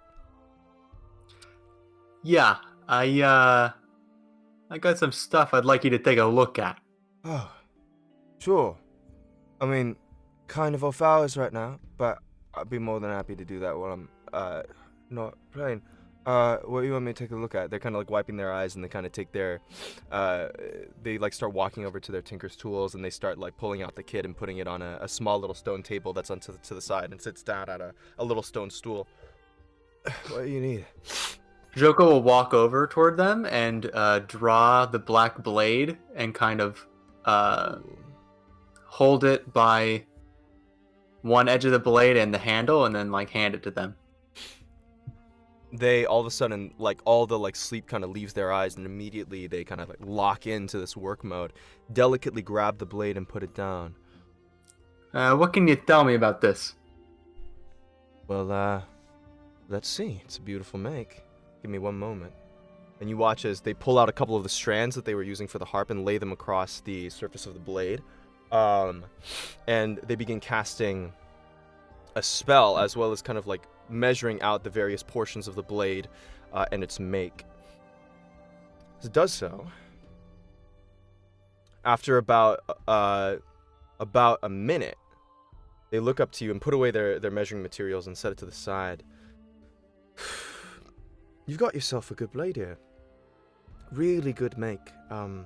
Whatever arcane energy was woven into this, it's dates back at least 300 years. Definitely forged in Ifesteo, dwarven make, looks like. And the magic itself was seemed to be embedded by a couple of dragonborn hands. This is some high quality things on the material plane. You can only find it from the best smithies in dwarven lands. Dwarves. That's correct. Why would a dwarf make a sword this big? You know that they get a lot of requests from a lot of different people, and dwarves themselves, they're pretty pretty handy with large weapons. It'd be surprising. I just didn't know they took requests like that. I did. This wasn't made for you, I don't think. Seems like it was made for someone else. Also, I don't know if you know this, but its name is Graham. Its name is It has a Graham. name? It does. Yeah. Well, how'd you figure that out? I identified it. Don't you know? The most powerful magical artifacts always have a name associated. Graham. Graham, yeah. It's either the name of its maker, its wielder, or sometimes even a soul that was embedded into the sword itself. A soul? Yeah. You haven't heard of sentient weapons? No. Well. What does that mean? Sometimes a weapon has, when a great spirit has passed away, at least in older times, in legends, they would have they would request that their essence be placed into a weapon or an item so that they might be able to live on. Some weapons are like that. Interesting. Mm-hmm. I got something else to show you too. What's that? They kind of set the black blade to the side. Joker will take back Graham and resheath it, and then Joker will take out the gem-encrusted halberd blade that he found in the astral plane. Yes. And he will set that down on their blade, little workstation. Yeah, it's just the blade. They kind of like stand taken aback. Oh. Give me a moment. They do the same thing as they proceed to try and identify the halberd blade. They take another minute as they kind of weave through, taking the measurements, taking keen notice of the broken handle. And they, after a little while, look up toward you. Sorry, going back to my notes, okay? Give me a second. Going back to my notes.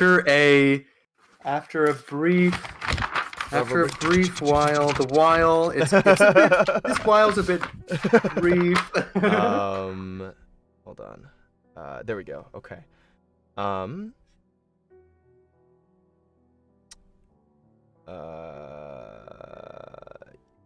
Yes, got it. Great.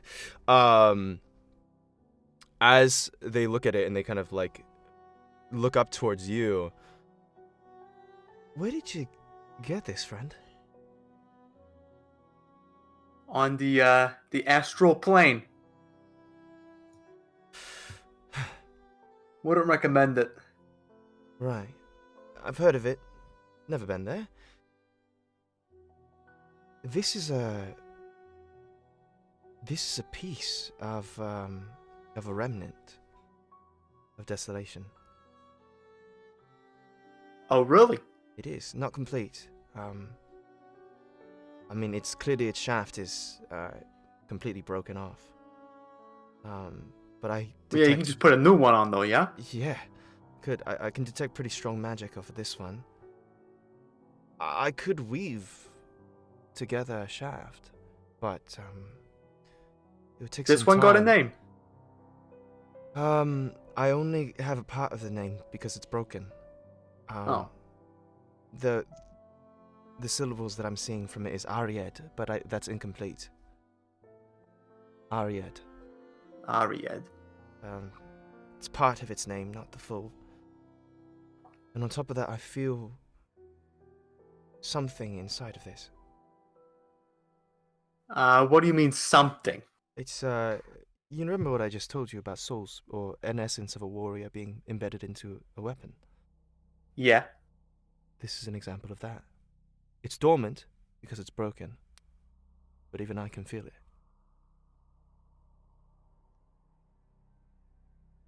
So, do I gotta find a handle for it, or you said you could make one? I could try. Though I wouldn't be able to do it myself, I think. think I'd need help from my goldensmith friend in order to enchant it properly. Make sure the magic resonates together, and that it doesn't conflict and blow itself apart. Yeah, that sounds good. For it to not blow up. Yeah, I can recreate this blade for you. It would take multiple days, at least a week of work. I mean, just tempering this blade and making sure that the shaft will fit on is going to take at least 4 days, but I've never had anything like this or worked on anything like this. Would you mind? What? Would you mind if we worked on it? Sure. Right. Seems like we're gonna be here for a while. Right. Here's the thing, though. Huh. He places their hand on top of the blade. The blade structure is fine. But then weaves over their hand to the shaft. Do you know what this is? The shaft's metal. The shaft? A true wizard. I don't really know. This is adamantine. One of the hardest metals you can find anywhere across the plains. I don't have adamantine. Not in this shop. We usually work with lighter materials. But if you can find me a decent enough chunk, either of ore of adamantine or a real block of adamantine, at least 2 pounds. 2 pounds. At least 2 pounds of it. I can make the shaft. All right. Well, where do I find that? In the Feywild? Oh gosh, you could bargain with an archfey in that castle. Some of the decorations might be made out of adamantine. I've heard that some ancient temples might have it. Who's the archfey? Is that the tall lady? There's a lot of different archfey, friend, across the plain. Not just the tall lady. You mean Lady Olanostra. But tall lady, that is one, right? Lady What's her name? Olanostra doesn't have any metal. Olanostra. She doesn't have any? No, she... As you can tell by the structure of this city, she likes her natural things, right? Yeah, it's a rock. It's from the ground, though. Technically, adamantine is it's a conglomeration of different metals. It's an... okay, technically, you lost me. Right. Okay, so it's not, okay, it's not a tree. Right. She likes trees, got it. So who does have this stuff? Where can I get 2 pounds of it? I mean... I have an idea for one if you could find it, but that's rather risky. I've heard there are things on your plane, the material plane, called worms. Large worms. Worms? Yes. They consume. Yeah, I mean, like from the ground. Well, they're larger than that.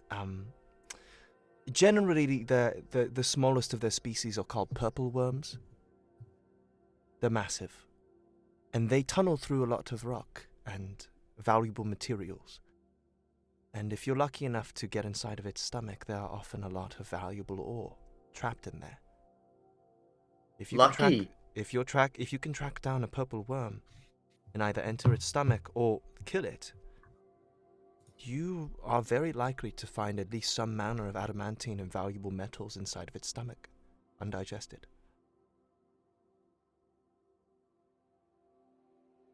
And I mean, it's a terrible idea.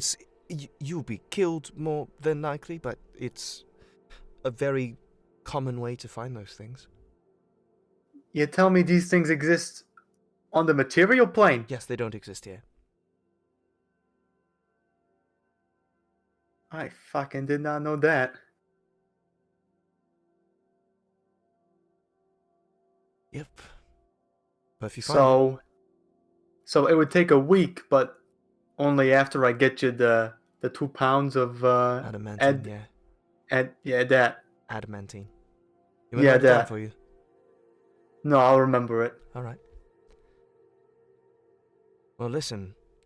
If you get this done and you give me the adamantine, I would love to work on something like this. It would probably put me in a couple of texts. And I think I'd like that. Sure. Right, what's your name? Didn't get that last Joko. time you were here. I get real zoned in. Joko. Delinaris. Delinaris. Yeah, and don't take any offense if I, get into a zone when I'm working. It's just how I get. Yeah, I understand that. Right. Well, I look forward to it and completing maaaaad, whatever its full name is.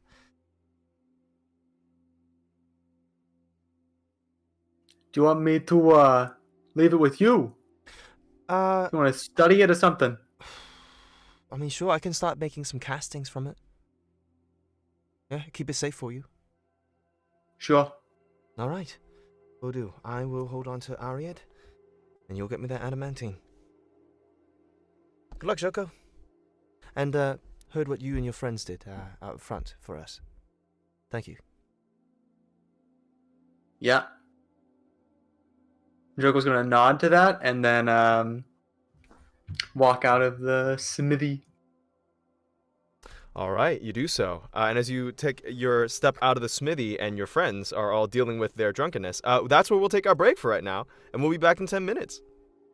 See you all soon. Yes. Yeah.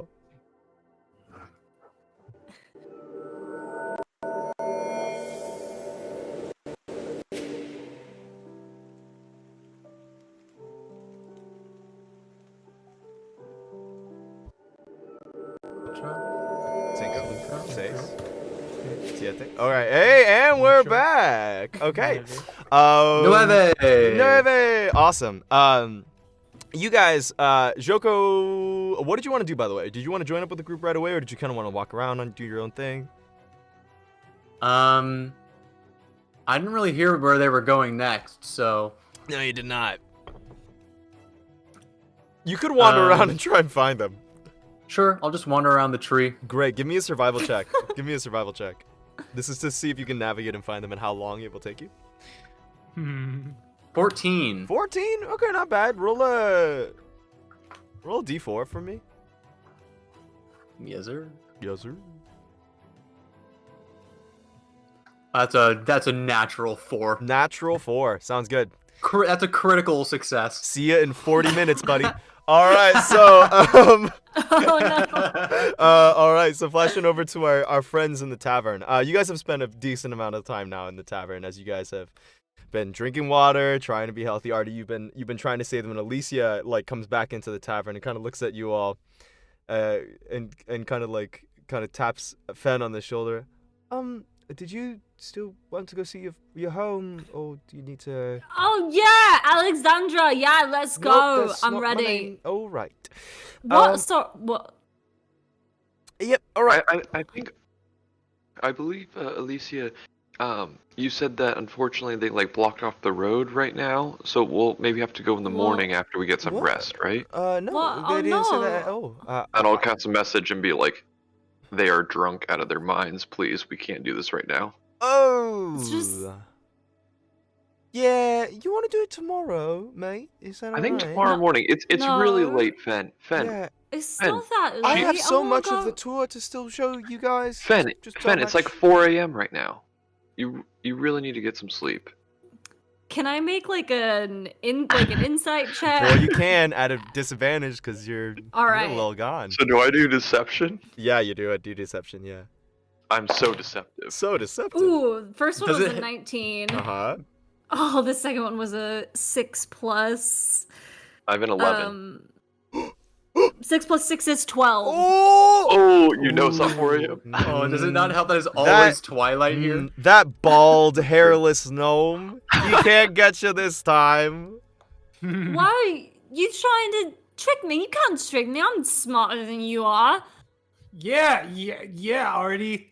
Come on. Alicia looks at Sorry. you, Artie, and says, "Wait, you're Artie? You look so different without the beard. I mean, Yes, look. Oh wow. they have been. I've literally lost hair trying to keep them together tonight. You look a lot younger. Oh, thank you. I appreciate that. Yeah, it was Look- my doing. I get what you're trying to do, but I'm fine, and I want to go see the house. So I'm gonna go, and I'll find you later, and you go to do whatever you want to do, and I'll go, and I'm fine. So I'm going. And Alicia, you gonna take me, right? I want to trip them when they start to walk away from me. Oh my god. Make a dexterity saving throw at disadvantage. 15. Actually, good enough. You do step over the foot. You don't even recognize that it's there. Alicia kind of grabs onto your arm, Fen. Did you all want to come with us? You know, together, maybe. Keep an eye on each other. Yeah, that's a great Emran. Snow, come on, let's go. This is a field trip. Let's go. Can we stop by? Where Joko was, Alicia? You mean the smithy? Yeah, we can go. Yeah, the smithy, just on our way. Sure. Perfect. Thank you. I think I might need some backup. Right. Okay. Yeah. Let's go there, shall we? Let's start heading down. All right, right this way, friends and tourists and all that goodness. Out the door. I know that's the back room. Oh, no, don't go back there. Why not? You hear the cat go. Oh, sorry. That's where I keep all of my stuff. No, leave. Sorry. I was just looking for the bathroom. Sorry. This way, over here, this way. Yep, that's it. All right. And out we go. Opens up the butterfly saloon doors outside of Titania's Tap. And it takes a little while to wrangle you all, as you all are kind of wobbly on your feet and trying to get down, but you guys do eventually. You start like making your way down the tower. You guys kind of having to hold on to the tree as like it's not a normal staircase and it's not a normal building, and you guys are like, you feel the urge to like vomit when you look over and you see like the forest floor below you, many hundreds of feet. But you kind of hold on to the side of the tree and kind of like waddle your way down. Joko, it's about this time as they're about halfway down the tree that you do see them. Several of them look, a little like they've been having some fun. Super hot. Yeah. Artie is Everyone looks super hot. You haven't realized, but you take a second. Who's that little fucking thumb guy with him? You see a naked mole rat in the middle of the Artie? You see Artie has just bags under his eyes, like, oh, he's gone through hell and back. You see Junkie couple and his hours. rat. Mm-hmm. I hate you. Oh my god. I hate you. That was a good one. Is that Joko over there? Hi! Oi! Oh, fuck. Joko, come on over! We were looking for you! Hey, I know him. Hey, it's you. Oh, hey there. Yeah, it's still leading the tour to. Elisa kind of waves you over. Joko, Come on, Joko, we're on field I need trip. your help just keeping them alive, honestly, to be. What? I don't know how many times I have to tell you that I'm fine. I'm fine. Look at me. Look at my eyes. I push Fen just a little bit in the shoulder. To see if they fall over. Make a dexterity saving throw. With disadvantage, I'm probably, yeah. I just want to push her a little to see if they like wobble. Yeah, It's a 7. Yep. Oh, there's a big. You watch as they flail their arms to try and get equilibrium, and then like come back to normal and try and really keep it together. They're fine. Artie, I spent like 6 years on the sea with pirates, and we were drunk like 90% of the time. Okay. I can attest. Yeah. So I'm fine. I've done this before. Just done it before. Please, let's. I push Poe too. I do the push on Poe now. Poe, do the same thing, bud. Dexterity saving throw at disadvantage. All right. Through the day. Oh, Jesus Christ. Okay. 12. A little better actually. You hold it together just slightly more. Ha! You try. Yeah. It's like when someone tries real hard to like walk the line. It's that. Yeah. I have like both my arms like straight out. My legs are bent, and I'm like, oh, Oh my gosh. didn't get me. Yeah, sure thing. When Joko pushes Fen and they realize that like, oh wow, I actually am having a very hard time standing up. Mm-hmm. Fen is gonna sort of stop walking. Oh. And say, maybe it's better if we go tomorrow. I think you're right, Artie. I think you're really smart. And I think probably it's gonna be better if we go in the morning. So maybe, Alyssa. That's Alicia. Right, that's what I said. So maybe you can just show us where it is now, and then I'll just go back tomorrow Well, on my own. Yeah. Holy fucking shit! How long was I gone? How does time work differently here? Was I gone for 6 hours? What were you guys doing? What? Basically. They wanted to see the tavern, and they were there for like an hour. An hour? Yeah. Yeah, why? What? Is that okay, Alicia? Will you just take us to... I'll take you out at the front, and then we'll take you back to Captain Solaris's place. Sound good? Alright, yeah, but, yeah, Alright, let's do that. Yeah, great. This is what we're gonna pull up with when we get to Captain Solaris's house, the defenders of the fucking Feywild. It's gonna be fine. Hey, You worry Joko? so much. Joko, can I ask you a favor? No. Okay, I'm gonna do it anyway. Will you? It's hard. Will you give me a piggyback ride? No. Please, Joko, please. Oh, Shut the fuck up. Can I have a piggyback ride? I'll get... Yeah, let Snow go first, and then I'll go after. Please. No. I'll never I'll make do fun it. of you again. Absolutely not. Oh. Okay. Fen's gonna. Okay, Snow, I'll you can do go it. first, and then I'll go after. Okay. Alright, I'm gonna get on Okay. Fenn's back. Yeah, I got you. Okay. All right. How am I supposed to do this? Is this an athletics check from the both of you? Really stretching the limits of D&D. You know what? After about 30 minutes.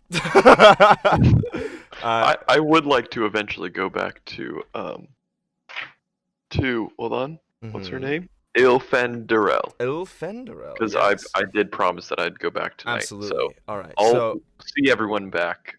Great. And then go there. For the sake of time, because we could, not that I don't want to do this forever, we could. But we could do this. We could do this forever. You all, Alicia does end up showing you down to the roots, and you get a glimpse into where it would be, but it is currently sealed off with a number of, it looks like arcane locks on the side, which Alicia explains that you guys could deal with tomorrow.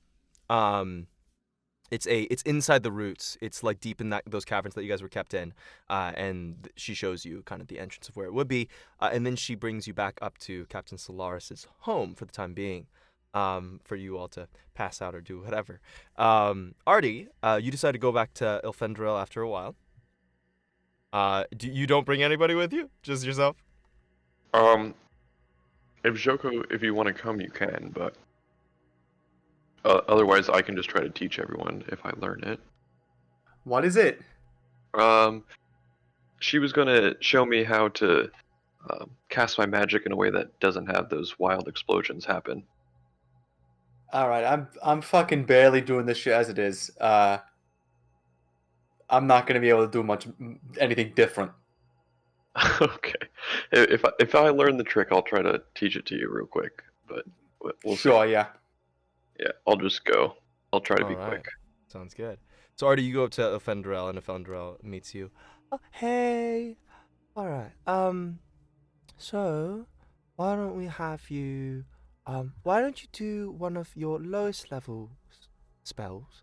Maybe even something that it doesn't take too much out of you, just for me to see how you use magic. Okay. Please don't burn down any of the tapestries. I will do my best not to. And I will Okay. go ahead and cast Fairy Fire. All right, Fairy Fire. All right, as you release that, you do need to make a you need to make roll a d100 for me, bud. 39. 39. Okay, you regain 2d10 hit points. Sick. And then Ilfendra cocks her head at you, kind of like, Yeah. Oh yeah. All right. Okay. You there? gives you a little pat on the head. We're gonna do it this way. You, when you use magic, Mm-hmm. what do you think about? Well, I have this book. I'll take out my spell book. Yeah, see, and I write down. I have to like use my hands this way, and then I think about like what I want to happen, and then I like certain spells. Sometimes I'll think about something different. So that one I was like, ooh, I want to like lighten it up. You know what I mean? Right. And then I do the hands. I say the thing, and then I go. Psh, that. Yeah. You do the hands and the psh. Yeah. Yeah. Okay. She seems to know exactly what you're talking about, even though you explained it that way. And she looks at you. You think of what you're trying to do, and you try and like pull magic, right, to like bend it to make it work for you. Yeah, from magic that I know that I've written down. Great. Slaps you in the face. Never do that here. Oh, that was a little aggressive. You don't use magic. Mm-hmm. You ask the weave to work with you. It's a partnership. Just like how you ask your friends to do things, or you do other things, you have to make it a partnership. And she begins to bend the magic and slowly is muttering something underneath her breath. And you watch there's like a little smile, almost like she's like talking with something in the middle of the air. And as she weaves, there is a small column of fire that begins to appear in her hand. Like this.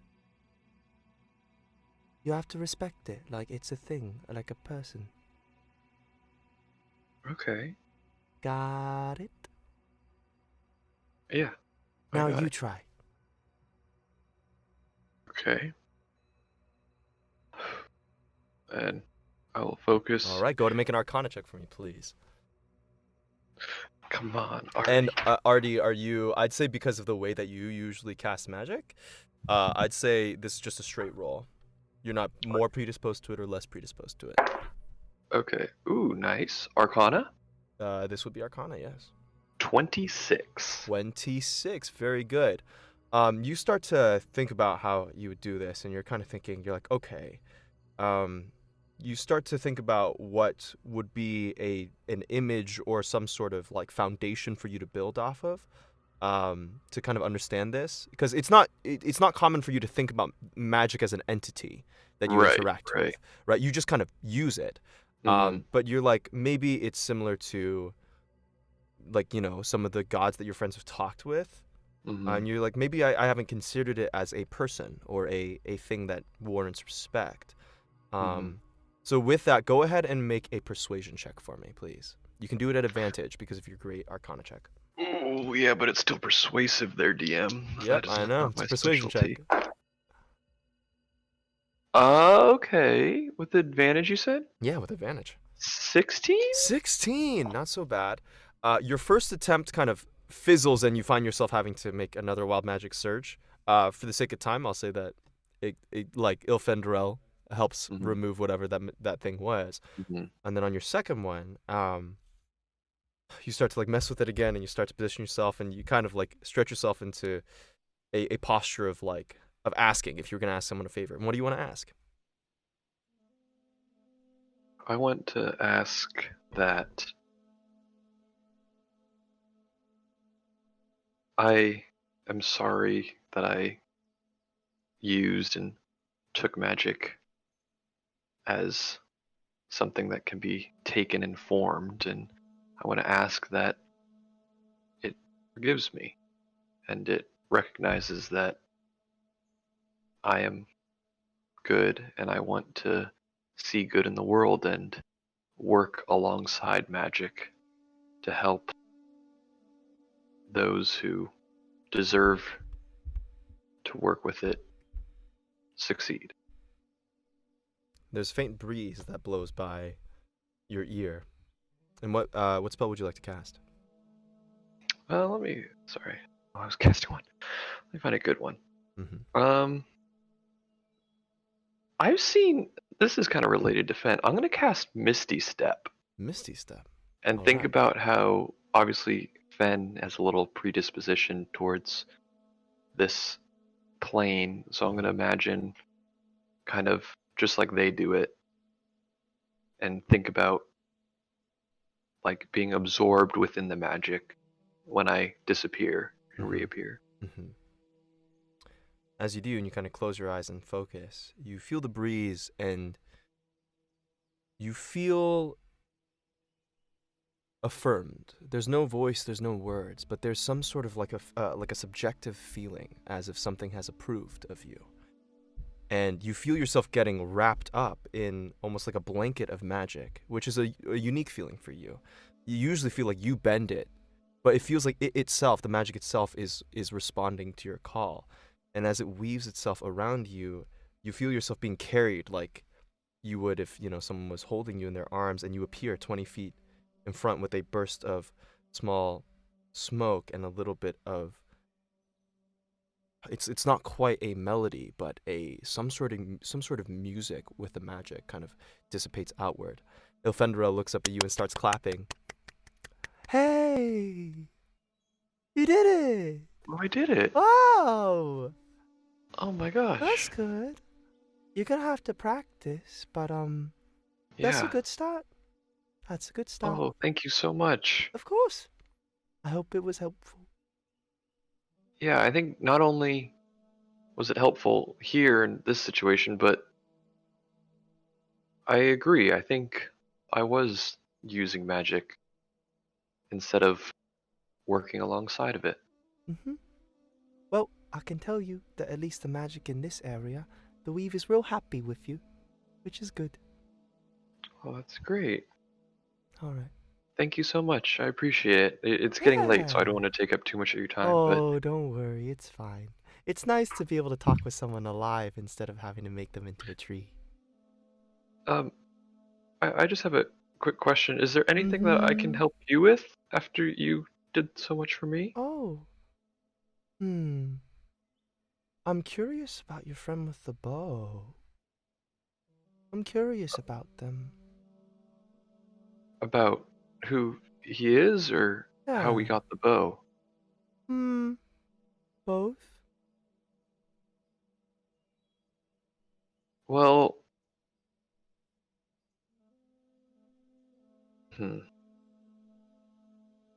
we, as you said, we kind of found it. We came across it from Mhm. The vampires, you said? Yeah. Yeah. And it was. Oh, do I remember what Alucard's mother's name was? Make an intelligence check. Straight intelligence. Straight intelligence. Natural 20. Yo! What was her middle name too? Pretty great. Pretty great. What was her star sign? It was definitely an Aries. What's her twiddle hand? Oh my gosh, such an Aries. Gosh, oh my gosh, such an Aries. Actually, such an Aries. All right, hold up. I'm looking back at my notes. Okay, give me. It's been a little bit.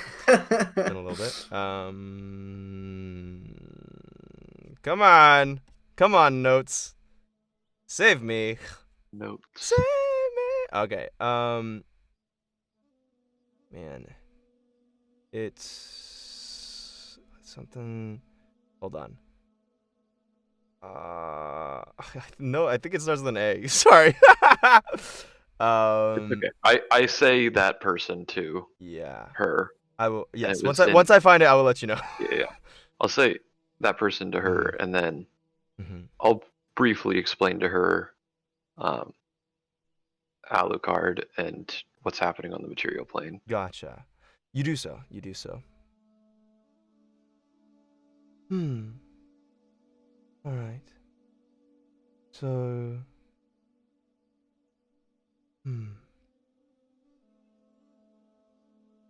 Tell him to take good care of it. For right now. You have my word. I'll make sure that Thank you. nothing happens Yeah. to it. All right. Good night. Bye. Good night. Bye. I'll head back. Sounds But good. the new perspective, definitely writing down almost a journal log in my book, just talking about questioning how I was using magic and stuff. Sounds good. Sounds good. And as I'm walking back, I will, like before I go into bed, I'll use up some of my last spell slots just practicing. Okay, In great. a Sounds wide open, away from everyone. Yeah. Just like- Sure. I'll say that from now on, you have about a 50% chance to not trigger a wild magic effect. That's what I'll say. Cool. So it's a 50-50 shot, and it'll get easier over time. Sounds fun. Cool. When Artie comes back and gets back to Captain Solaris's house, can I sort of like pull him aside before he gets in? Yeah, of course. And talks to everyone? Of course. How long was he gone? He was probably gone for like probably like around an hour, yeah. Okay. So I'm not like totally sober, but I'm a little more like lucid probably at this point. Okay. Yeah. Work. More than likely. Okay. So yeah, Artie, when you walk in, Fen is sort of like waiting by the door, and they grab you and sort of pull you to the side before getting in. Hey, Artie, can I ask you something? Yeah, sure. Sort of, it's kind of embarrassing, so can you just not let anybody know that I told you about it? Yeah, of course. You can trust me, don't worry. Do you remember when we were back, in that little town and you talked about having that dream spell? Yeah. When you do that, Mhm. do the people that you send the dream to, do they know that you're sending it, or do they just think that they're dreaming? My understanding of it is that they just assume that they're dreaming. Great. Was there someone you want to? Yeah. Did you, when we were back in that town, did you meet Vera? Vera? Yeah, they ran the... Yeah, I did. Do you Well, want to talk to them? Yeah, like if it's not that big of a, if it's not a problem, like I'd love to just send a dream to them. You know what? This is stupid. Yes. Never mind. No, I shouldn't... no. Hey, don't worry. It's very easy to do.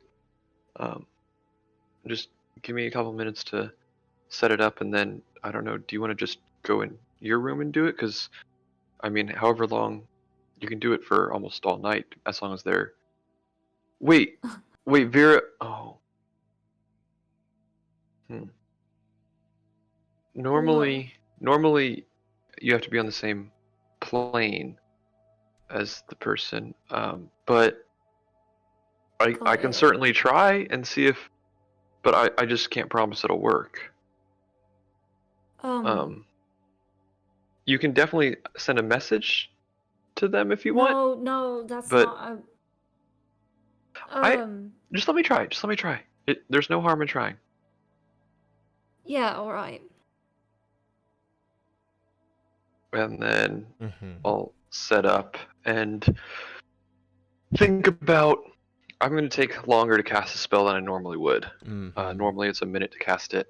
I might spend 5 just thinking about what I've learned tonight with the magic and recognize and almost have a conversation with it, and be like, "Hey, I understand. Like this is Flip a spell coin. and Flip a coin. cool." Oh, I don't actually have a. Can I do odds or evens? Sure. Odds or evens on the D20, sure. Odd.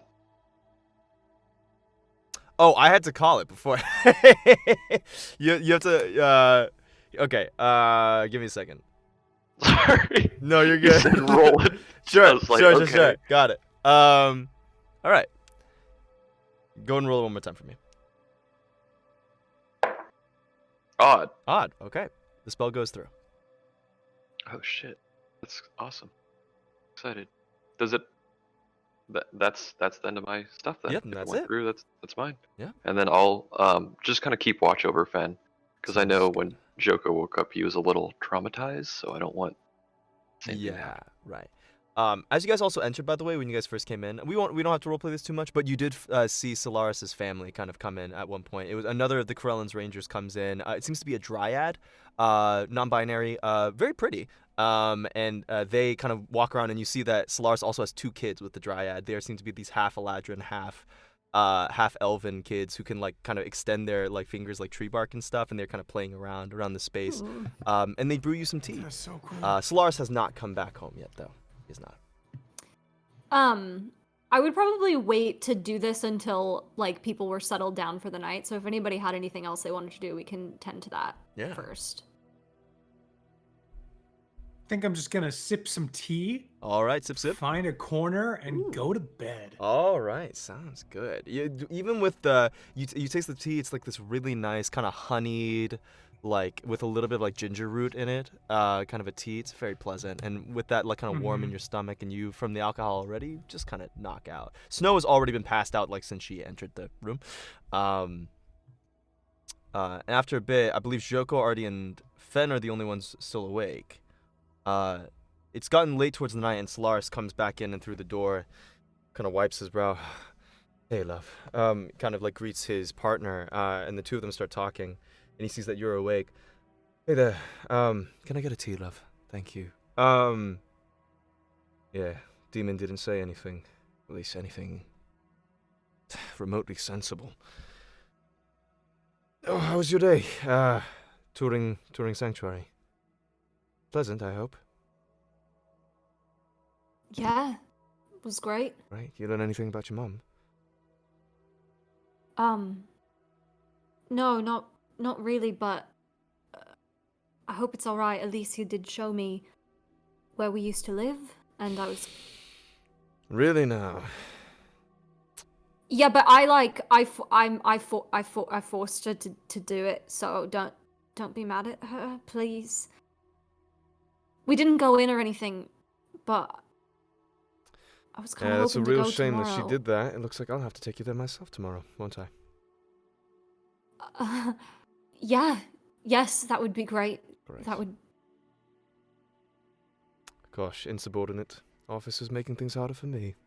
He kind of giggles to himself. No, I'm joking. Sure. That's fine. Do any of your party know how to speak the demon tongue? No. Arthur, Joko? I can't necessarily speak it, but I can comprehend. You can. Yeah, it's just a spell. It's pretty straightforward. You know if there's anyone in your party you think might be able to? I could probably make him talk, but I don't think I'd understand anything. I think I have someone who might. I think Poe might be able to, but we'd have to ask him in the morning. All right. Maybe we could use your help interrogating the demon tomorrow morning. I think that would be good. You watch the kids come in and they go, "Father!" And they all like both kind of run in. You see the two of them. One of them has this kind of like birch, almost like kind of skin texture, and kind of gives the hugs. Oh hey. Sorry, you two are up far too late. You need to go to bed. All right. Sylph, can you take them up? And I'll probably need your help tomorrow too, love. Sylph kind of like gives like a little nod. Thanks. All right. Well, why don't you take your sleep for the night? Thanks for everything you've done. We'll go see your mum's place in the morning, and then we'll go to the demon, yeah? Yeah, great. All right, sounds good. Okay, I'm gonna stay up a bit longer. Got things I have to do. And he kind of goes over to a side table and begins just kind of jotting down a couple of notes. And you guys have your time for the evening. Dress, do whatever else you need to do.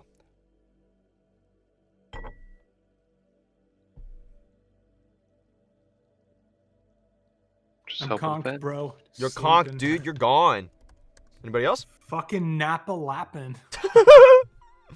All right. Fen, you wanted to try and reach Vera in a dream? I do. All right. Okay. Okay. So you take out the little pearl that Artie gave you. You gave her them the pearl, right, Artie? No, it's not a pearl. Oh, I it's not pearl. You cast just on cast them. it. Ah, very, very cool. On them, yeah. Gotcha. Cool.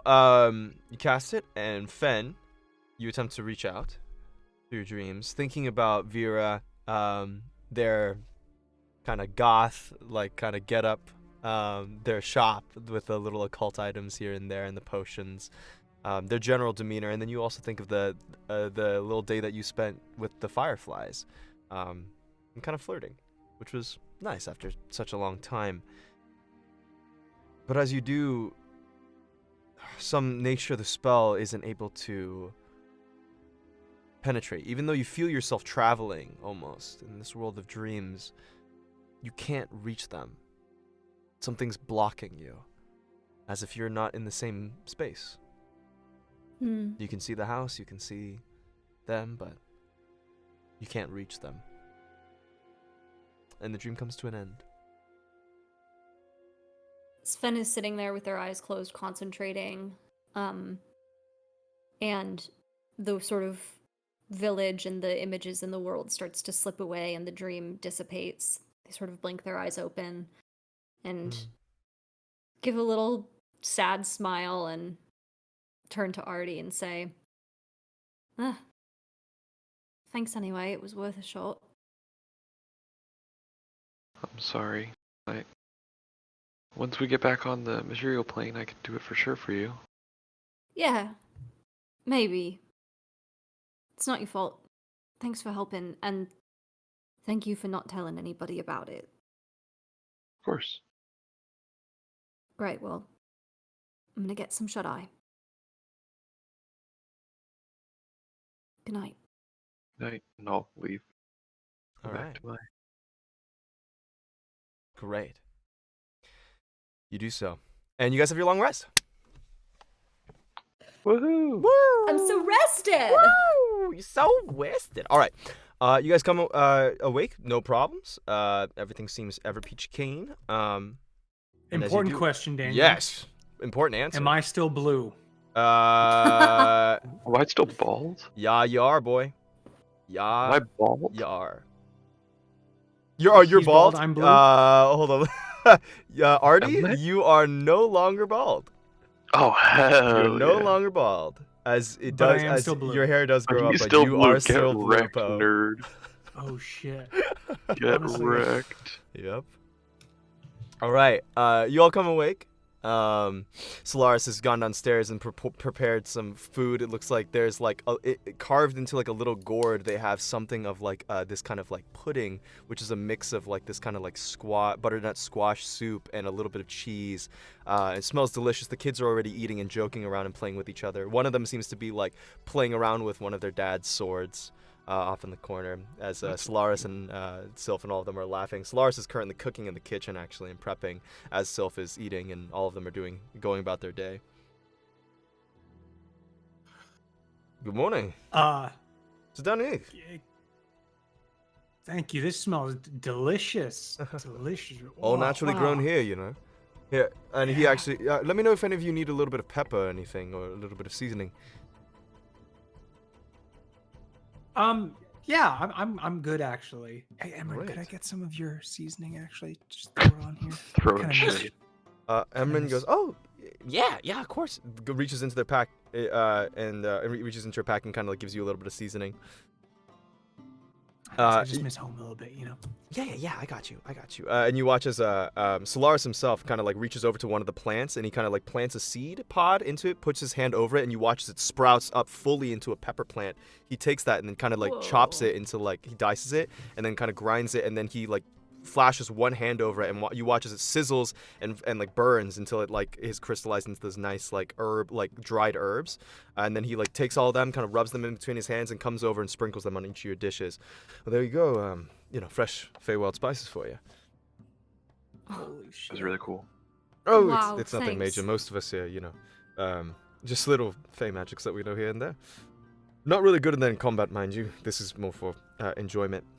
Ashley goes, Papa, I don't like this. oh, sorry, hold on. He kind of like scoops all of it out, blows on it, and then kind of throws it out the window. All right. You just excuse me? When you're ready, Wait, what? Hold all on. organic. Hold on. Blows on it. He just throws it out the blew on it and window. yeeted it through a window? it's like What a bad. Did he just throw like a sandwich out the window? no, What it's just a happened? part of the soup. He takes the soup and he like He just I chucked it meant out it a to window? like a saucepan, but now that I said window, it's he throws it out a window. What? You hear someone outside go "Ugh!" as they walk by. My cabbages. My cabbages. All right, anyways, but he kind of scrapes off a lot of the spices and puts it into a little bin. As you guys continue eating. All right, once you're ready, we can go down to see Thereth's old home. Yeah.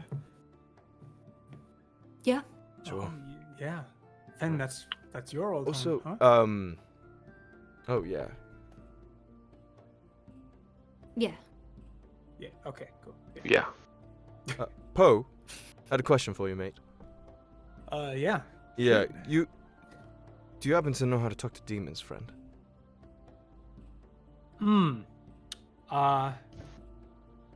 I do. Yeah. I do have believe you some said experiment- speak, what was it? Was it infernal you were asking us? No, I would think it's abyssal. Abyssal, yeah. Do you speak the language of Abyssal? I believe that's what he's referring to. Yeah. I'm not sure about that, but I have spoken to demons, so I have experience, but I'm not so sure about the language itself. So you know, take that as you will. I literally. Oh, wait, I'm searching my hold on. Poe does like a closes his eyes and is like, oh yeah, okay. No, I do speak Abyssal actually. So. I'm so confused. Oh What wait, is never mind. happening? Never. Wait. Oh my god. What is happening? Full disclosure, I'm understand- learning things about Poe right now that I didn't know before. Wait, I'm confused. Do you speak abyssal, or do you talk to demons, or what? We're trying to interrogate the demon. Solaris, here's the deal. Yeah. If you have a demon that needs talking to, I can do it. All right. Okay. That was very confusing for no good reason, but that's fair. Way more complicated than it need to be. Absolutely. Oh my god, you're speaking in demon right now. Oh my god. In my own don't do it in front of the kids. You're turning into a robot demon. Anyways, but he kind of clocks that. He says, "All right, then I'm gonna definitely need all of your help if you're willing to help interrogate this demon. Well, with that, why don't we go ahead and get the day started? Yeah. Go ahead. All right. Gavin and Becca, you might need to reset the internet. Oh no. Yeah, it's all good. Oh, hold on. Can you guys speak a We're little? probably good now. Oh, you guys are good now. You guys are Yeah. good now. Yeah, there's a little bit of a spike. Awesome. Cool. Unless there's anything else that you guys want to do, you all can start traveling down with Solaris, yeah? While we're traveling down, I kind of want to tap Artie on the shoulder, and we kind of walk in the back of the group. Okay. Artie. Yep. You know anything about like you were a builder, right? You like building stuff. Yes. Engineer. Yeah, you know anything about adamantine? Adamantine? It's like a rock. Yeah, I'd say it's a little more than a rock, but what specifically about it? So it turns out, do you remember that the like blade that I found when we were in the astral plane? Oh yeah, it was stuck. I forget exactly. Oh yeah, it was stuck in the planet or whatever it was, kind of thing. Yeah. Yeah. Turns out, that's a remnant of desolation. Excuse me. Yeah. But Oh my god. it's like kind of broken, right? It needs to have like Yeah. a blade. It needs to. It's just a blade, but it needs to have a like a handle, shaft. And I took it down to the Delanaris, right? She said he needed 2 pounds of adamantine, and then she could like fix it. 2 pounds. Daniel, how much would 2 pounds of adamantine be? That's a pretty big amount of adamantine. Like, do I have a rough estimate? I know it's like, I assume I knew what it was because it's not like. Yes, you've heard of adamantine before. It's pretty rare. It's a pretty rare metal to find. I know it's as well as expensive. That's what I was thinking. Is 2 pounds? That's like, I don't know, 10,000 gold or something. How much? Oh, rough estimate. Just make a quick intelligence check for me. Quick intelligence. Yeah, just quick intelligence. 22. Nice. Yeah, you're guessing it would range, depending on the purity, anywhere from around 10,000 gold to maybe even like 30,000 gold if it's like an incredible purity. Yeah. For 2 pounds of it, that's expensive stuff. Joko, that's like 20,000 gold. That stuff's expensive. Yeah. So if we can't buy it, Delanaris, they did come up with an alternative solution to get the stuff. Something about like a worm, like a purple worm or something. What, have I heard of a purple worm? You can make a history check for me. Yeah, see if you run or nature check, nature or history. I'm good at both. It's fine. Great. Well, I didn't roll very well though. I have a plus 10. 16? 16. Yeah. I mean, you've heard. You know they exist. Are you trying to remember where? You're pretty sure they do exist somewhere in the country formerly known as Koryo. But you can't remember in which like geographical location. Yeah. You know they do exist though, and travelers tend to stay away from them because there's some horror stories. Yeah, I think that makes sense. I would need to. God, I've been looking for a library for the past month. Once I find some sort of library, I might be able to find out where they are. But yeah, that makes sense. And do you think these worms have like stockpiled adamantine? She said that they tunnel, right? They like go into the ground, like regular worms, like earthworms, and they like eat the adamantine, but they can't digest it, so you have to get into their stomach somehow. Okay. Yeah. I'm assuming you gotta kill it first. Yeah, that seems most likely. But I mean, from what you guys are saying about these remnants, seems pretty fucking good to have, yeah. Yeah. Another one. I definitely think so. That's my understanding of them, at least. Okay, well, I guess that should probably be our priority when we get back to the material plane. Yeah, they said they were only in the material plane, or that you can find them there. And then we would need to bring it back here then, I'm assuming?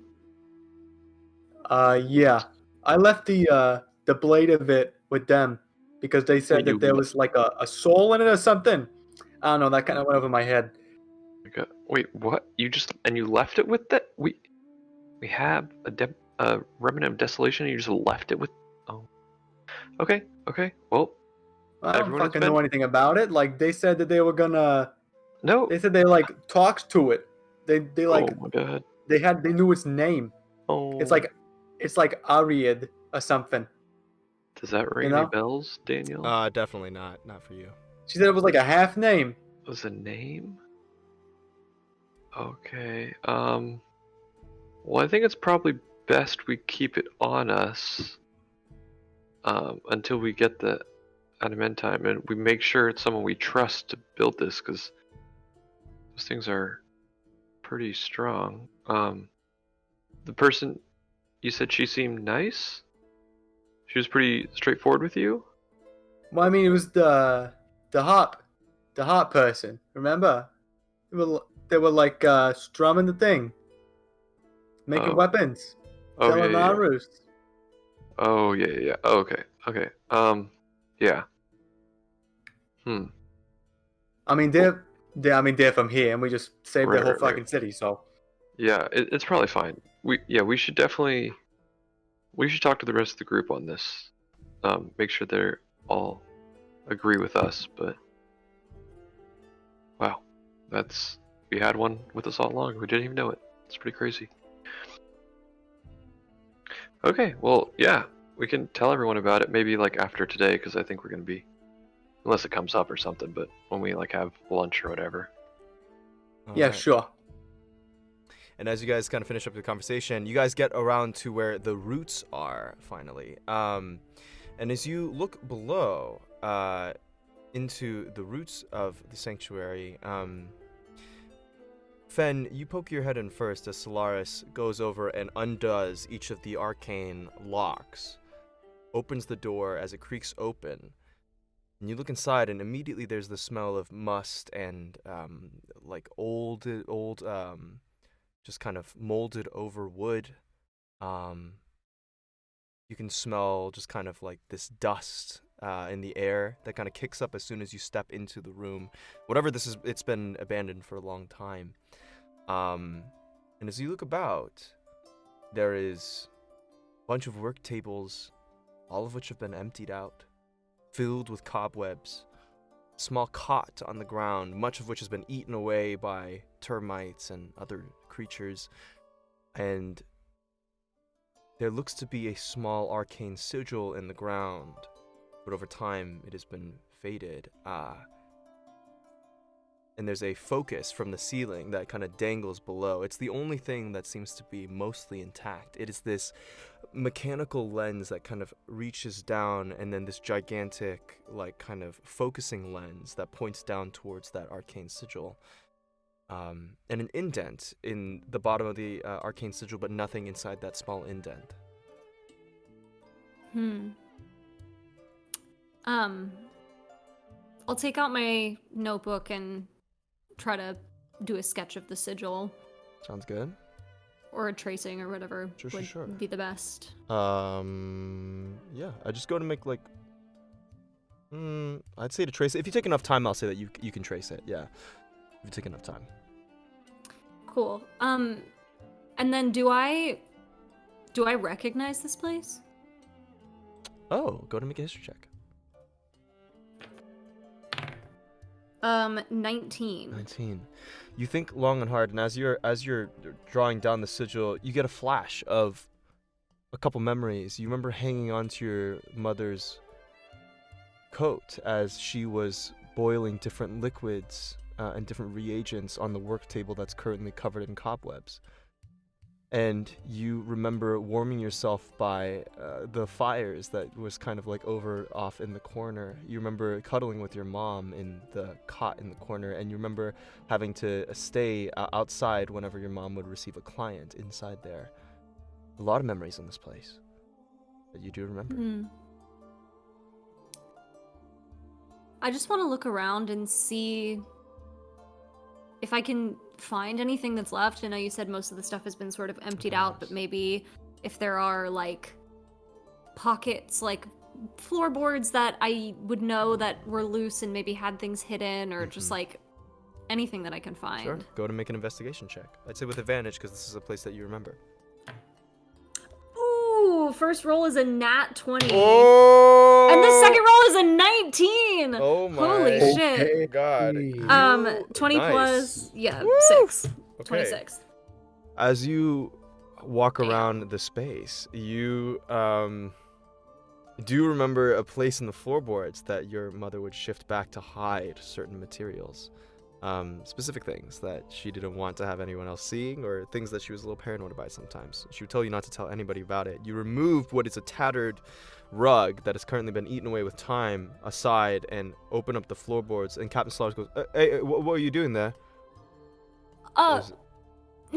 This is just where I used to hide, like, toys when I was a kid. Sorry, it's just really bringing back a lot of memories. Do you think I could I just take a moment? Do you mind if I could just be alone? Go ahead and make a deception check for me. Ooh, plus 5, 14. 14? Oh, yeah, I'm so sorry. Yeah, take all the time that you need. I'll be outside. Yeah, no, it's fine. I just, it's... Yeah. It's a lot of memories. Here, I'm gonna send, if any of you all want to go outside, Fen, take as much time as you need. And he steps around the corner. As you peel back the floorboard, you look inside. There is an alchemist's kit, alchemist supplies, and there's also jeweler's kit. You remember your mother working with these pretty intently. And as you kind of look over them, you also see inside one of the vials of the alchemist's kit is black powder, this series of obsidian glass-like purple-black powder, which matches the hue of the gem on your neck. And also there's a note as well.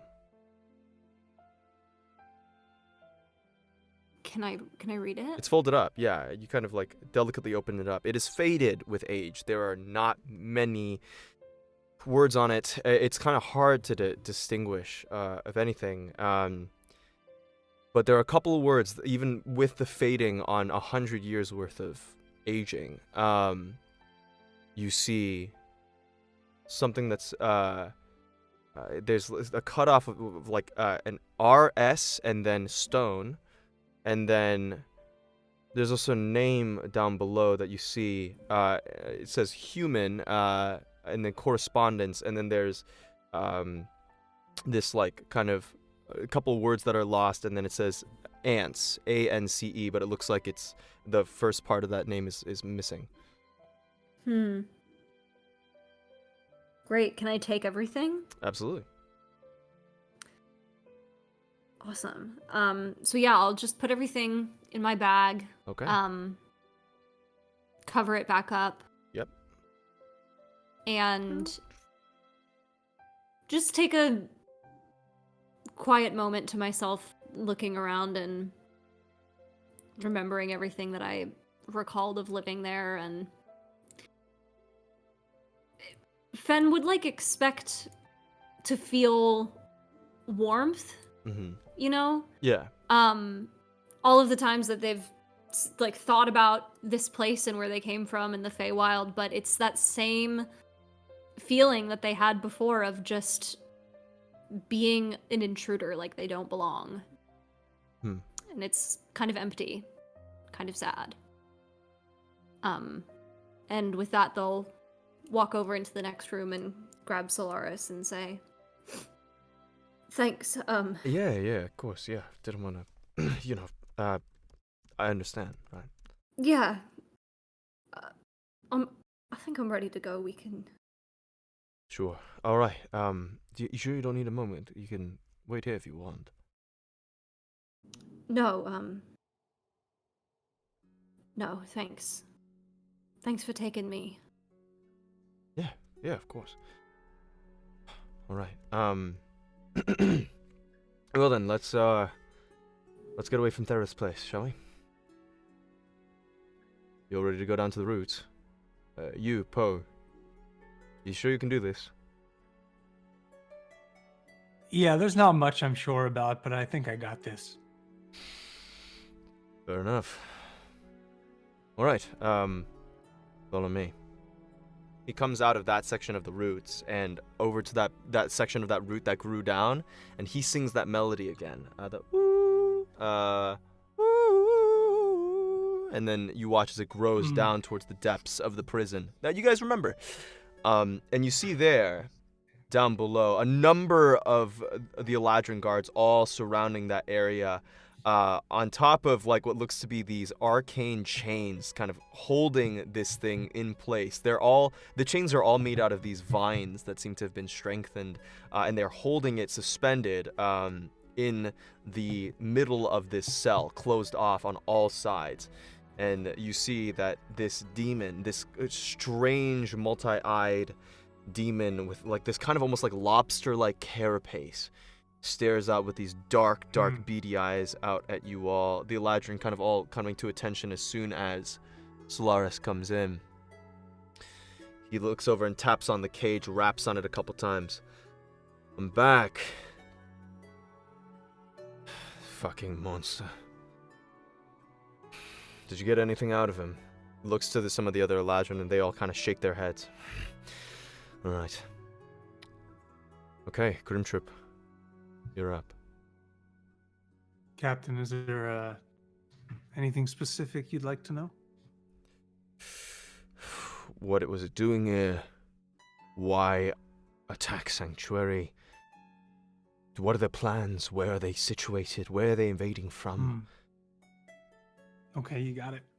Who's leading them? I'll begin to ritual cast Comprehend Languages. All right, okay. Taking special note as well for my... Sure. It takes 10 minutes. Go to enroll your... go to and do your evens or odds, bud. Even. Or you do need to roll a Wild Magic Surge. It's okay, I rolled a 16. 16. I don't actually know what a 16 is. Oh, nice. For the next minute, you regain 5 HP at the start of each of your turns. Not too bad. Ooh. Not too bad. He can just keep punching me. All right, sounds good. All right, and Solaris says, all right, everyone stand back. Men, expand the cage. You watch as all of them sing, and the cage's dimensions expand outward about 5 to 10 feet, and then they all stop singing. Let them in. And you watch as the prison door kind of like slides open as it opens for you all to enter. Step on in. All right, you do so. The beady eyes of the suspended demonic being with this kind of like its arms having been massively crushed by Lady Alanastra's attack from the other day kind of stares up at you all.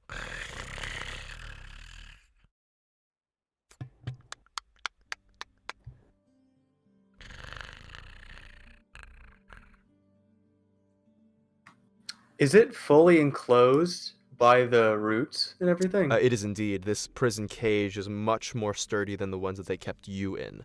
It is almost completely enclosed with the exception of that one door, which has it has like basically a web of netting so that you could see through it, but not large enough that someone could get through it. It's like prison bars, basically.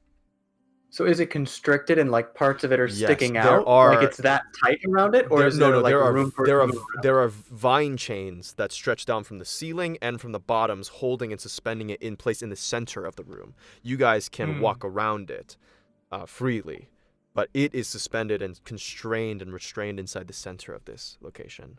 Also, its limbs are missing. So, what I'm thinking is it like the you know, like Obi-Wan in Episode 2, Clone Wars, where he's suspended by that force cage by Count Dooku, and he's like rotating around that little room. No. Well, that's what I'm thinking. Is it like a straitjacket?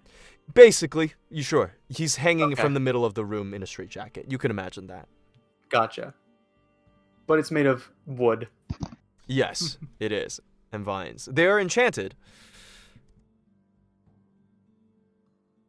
All right. I am sort of getting in the same space as what it feels like to talk to Grost.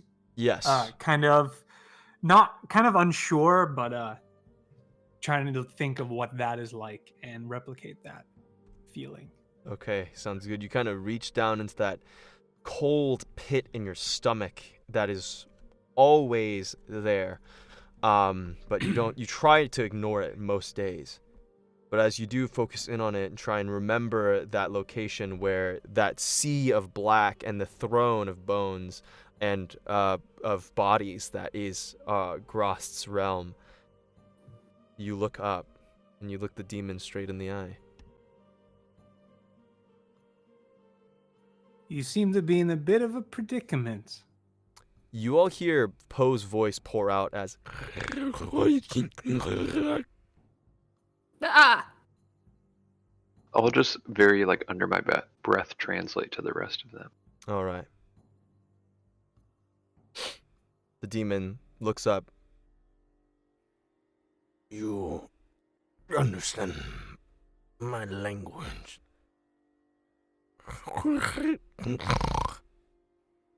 I do. But rest assured, I'm the only one here that can understand for now. So, say what you're gonna say. Don't say anything. Don't You, want to. huh? And why is that? You're worried we're gonna hurt you? Is that it? Take some more of your limbs. It seems to be laughing as soon as you say that. Not afraid of short flesh sack. Okay, I see. I'm gonna lay it down for you. Yeah, you don't have to be afraid of anyone in this room. No one here is a real threat to you. There are a bunch of elves, a gnome, some halflings, a human. We're whatever. But see, I represent someone that you might know. The Prince of the Abyssal, perhaps. I will make sure that when I'm translating, I'm not letting the other people say when he starts talking about this. Just so it's clear. Got it. Like, You're I omitting don't know if they certain were hearing, but I will omit any details that I feel. Got it. I don't really want them knowing that stuff. I'll be like, What and do he you- says he's really close with like some other people. Oh, wow. Mhm. Didn't know that about So him. what are you gonna say to us then? Those of us who don't actually. So I don't know. aren't I was understanding. just trying to whisper under my breath to like just Shoko and Fen, but I don't know if the other guys are all right near us. You Did know you what I mean? want to cast messages with this and do that instead? To translate? Yeah, that's probably easier. I could have also just linked us all telepathically, I guess. Would you like to do but that? Would you like to retroactively do that? Or now? If I could. Sure. If I'll I say could that you can cast it. retroactively Yeah. do that. Yeah. I'll say probably not ritually because you were ritually casting comprehend languages, so you have to choose to cast one of those. Okay, All right. Just evens or odds for me, bud. here we go again. Fireball the freaking center of the group. Evens. All right. You do have to roll D100. It's okay, guys. I rolled a 52. That's a good 52. one. That's a good That's one. actually you the know? That's best a one. great one. Yeah. Spectral shield hovers around you. You're fine. You're immune to magic missile. Yeah, we'll Alright. see. Screw magic missile. Screw magic missile. Yes. So what are you? Rory's telepathic bond goes up. Who are you connecting? Just the group. Just the group. To Poe as well, so you can understand what he's saying. I mean, I can understand it with comprehend. Wait, are they both concentration? Hold on, let me check. Should check. I should check that. Telepathic bond is not It's not concentration. concentration, no. you So, yeah, I'll connect with everyone, like Poe included. Okay, sounds good. You guys can understand. I don't think I would link up with them in this Okay. particular moment. You choose not to, Poe. Yeah. I'm like, I know that Artie can understand with his like comprehension thing, but I don't think I would voluntarily choose to link up. Sounds good. So you don't. Sus. You choose not to link up, but Artie, you can translate for the group in your mind with We'll be Rory's doing telepathic that. bond. And then in that case, I will say anything that Poe says. So we're getting a direct You're translation. getting a then? direct translation. Yeah. Cool. All right, Poe, continue. Oh, so you're saying about Grost? I represent someone you might know, the Prince of the Abyssal, a demon named Grost. There is more than one prince. That there is. Well, I I- represent one. Do not serve yours.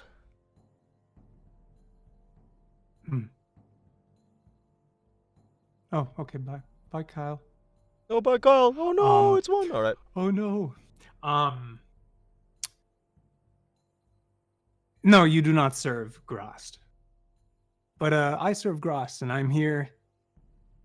I'm here to see what it is I could do to help you. You find yourself in a bit of a predicament, and you might not fear these elves, but they will take your life shortly. So I think it is within your best interest to tell me why you attacked Sanctuary. Give me a persuasion check. Okay, and you know what? As I do this, Uh-huh. Daniel, would you say this creature is hostile towards me? No, it is not hostile to you. At least not right now. I'm gonna cast the cantrip Friends. Okay. I have advantage on all charisma checks. It doesn't need to make it just happens. It just happens. Okay. And after a minute, he will know about it. After a minute. Great. So you have a minute, bud. Great. I will do that persuasion check. Persuasion check with advantage. Nice stuff. Thank God for advantage. Mm-hmm. Persuade 16. 16. How you help me? Because the only way you're getting out of here is if more of your demon friends come to help you. And I am not here to help these elves. I'm not here for Sanctuary. I'm here for a specific individual, namely Grost. And if you have a bunch of demons nearby, if there's a leader amongst you, I can contact them through Grost and see if I can't aid you in what you're trying to do here. But here's the thing, you're not telling me a lot, and you're kind of giving me some sense. So these elves can just keep taking some limbs of yours, and I'll just turn around and walk away. And that's honestly fine by me. You watch as it kind of like something to say about that? Kind of like it's like flaring up a little bit, an irritation, frustration, and looks at you. Grost invading other place. Not with ours. Other prince. Then why am I other here, place. huh? Other prince, but which do you represent? A different prince? I serve Demogorgon. Grost in material plane nearby. Yeah, but let's say he's expanding because he did send me here. So let's accept the fact that Grost has interest here, okay? So you represent this Demogorgon. Why are you in Sanctuary? We want this to be the abyss. Why else? Wanna consume, control, consume. Mm-hmm. Okay. So you He want begins to to take grin over from like his full sides of his face. conquer. Well, it's going great for you so far, isn't it? Looking real good.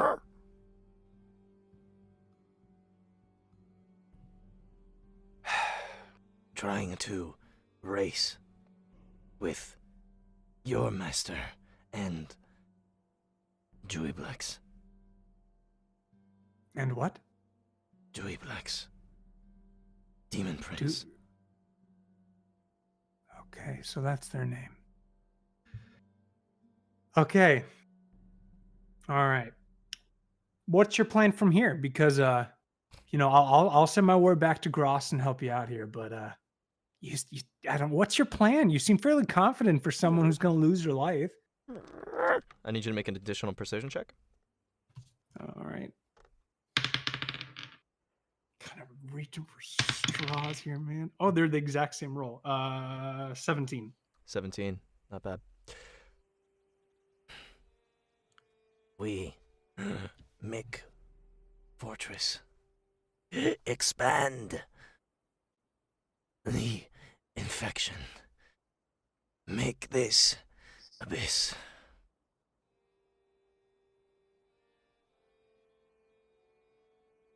Where's your fortress? Not yet. this will be.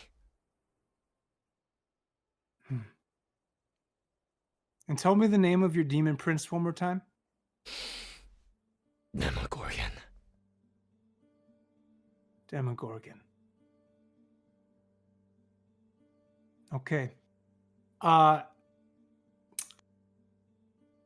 pull out the bow of Corellin and I shoot an arrow in its head. Okay, do so with advantage. It is surprised. All the other Eladrin immediately yelp up. What? That's a 30 to hit. That hits. Roll damage.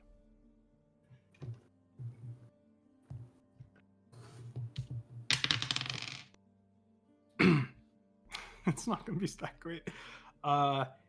8 piercing and 6 radiant. Someone stop him! Shink! The arrow sinks in and it explodes with radiant light as you watch as the back of the demon's head explodes and splats against the back wall as immediately like 6 of the other Eladrin go, "What the hell did you do?" You watch as Captain Solaris goes in, What is happening? What's going on?" And they open up the cage and they see you and the blast of the brains of the demon just all splattered up against the wall as you are yourself covered in ichor, the bow in your hand drawn and glowing.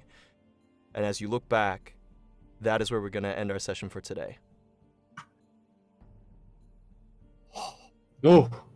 Damn. Yeah! Okay! Okay! There it is. All right.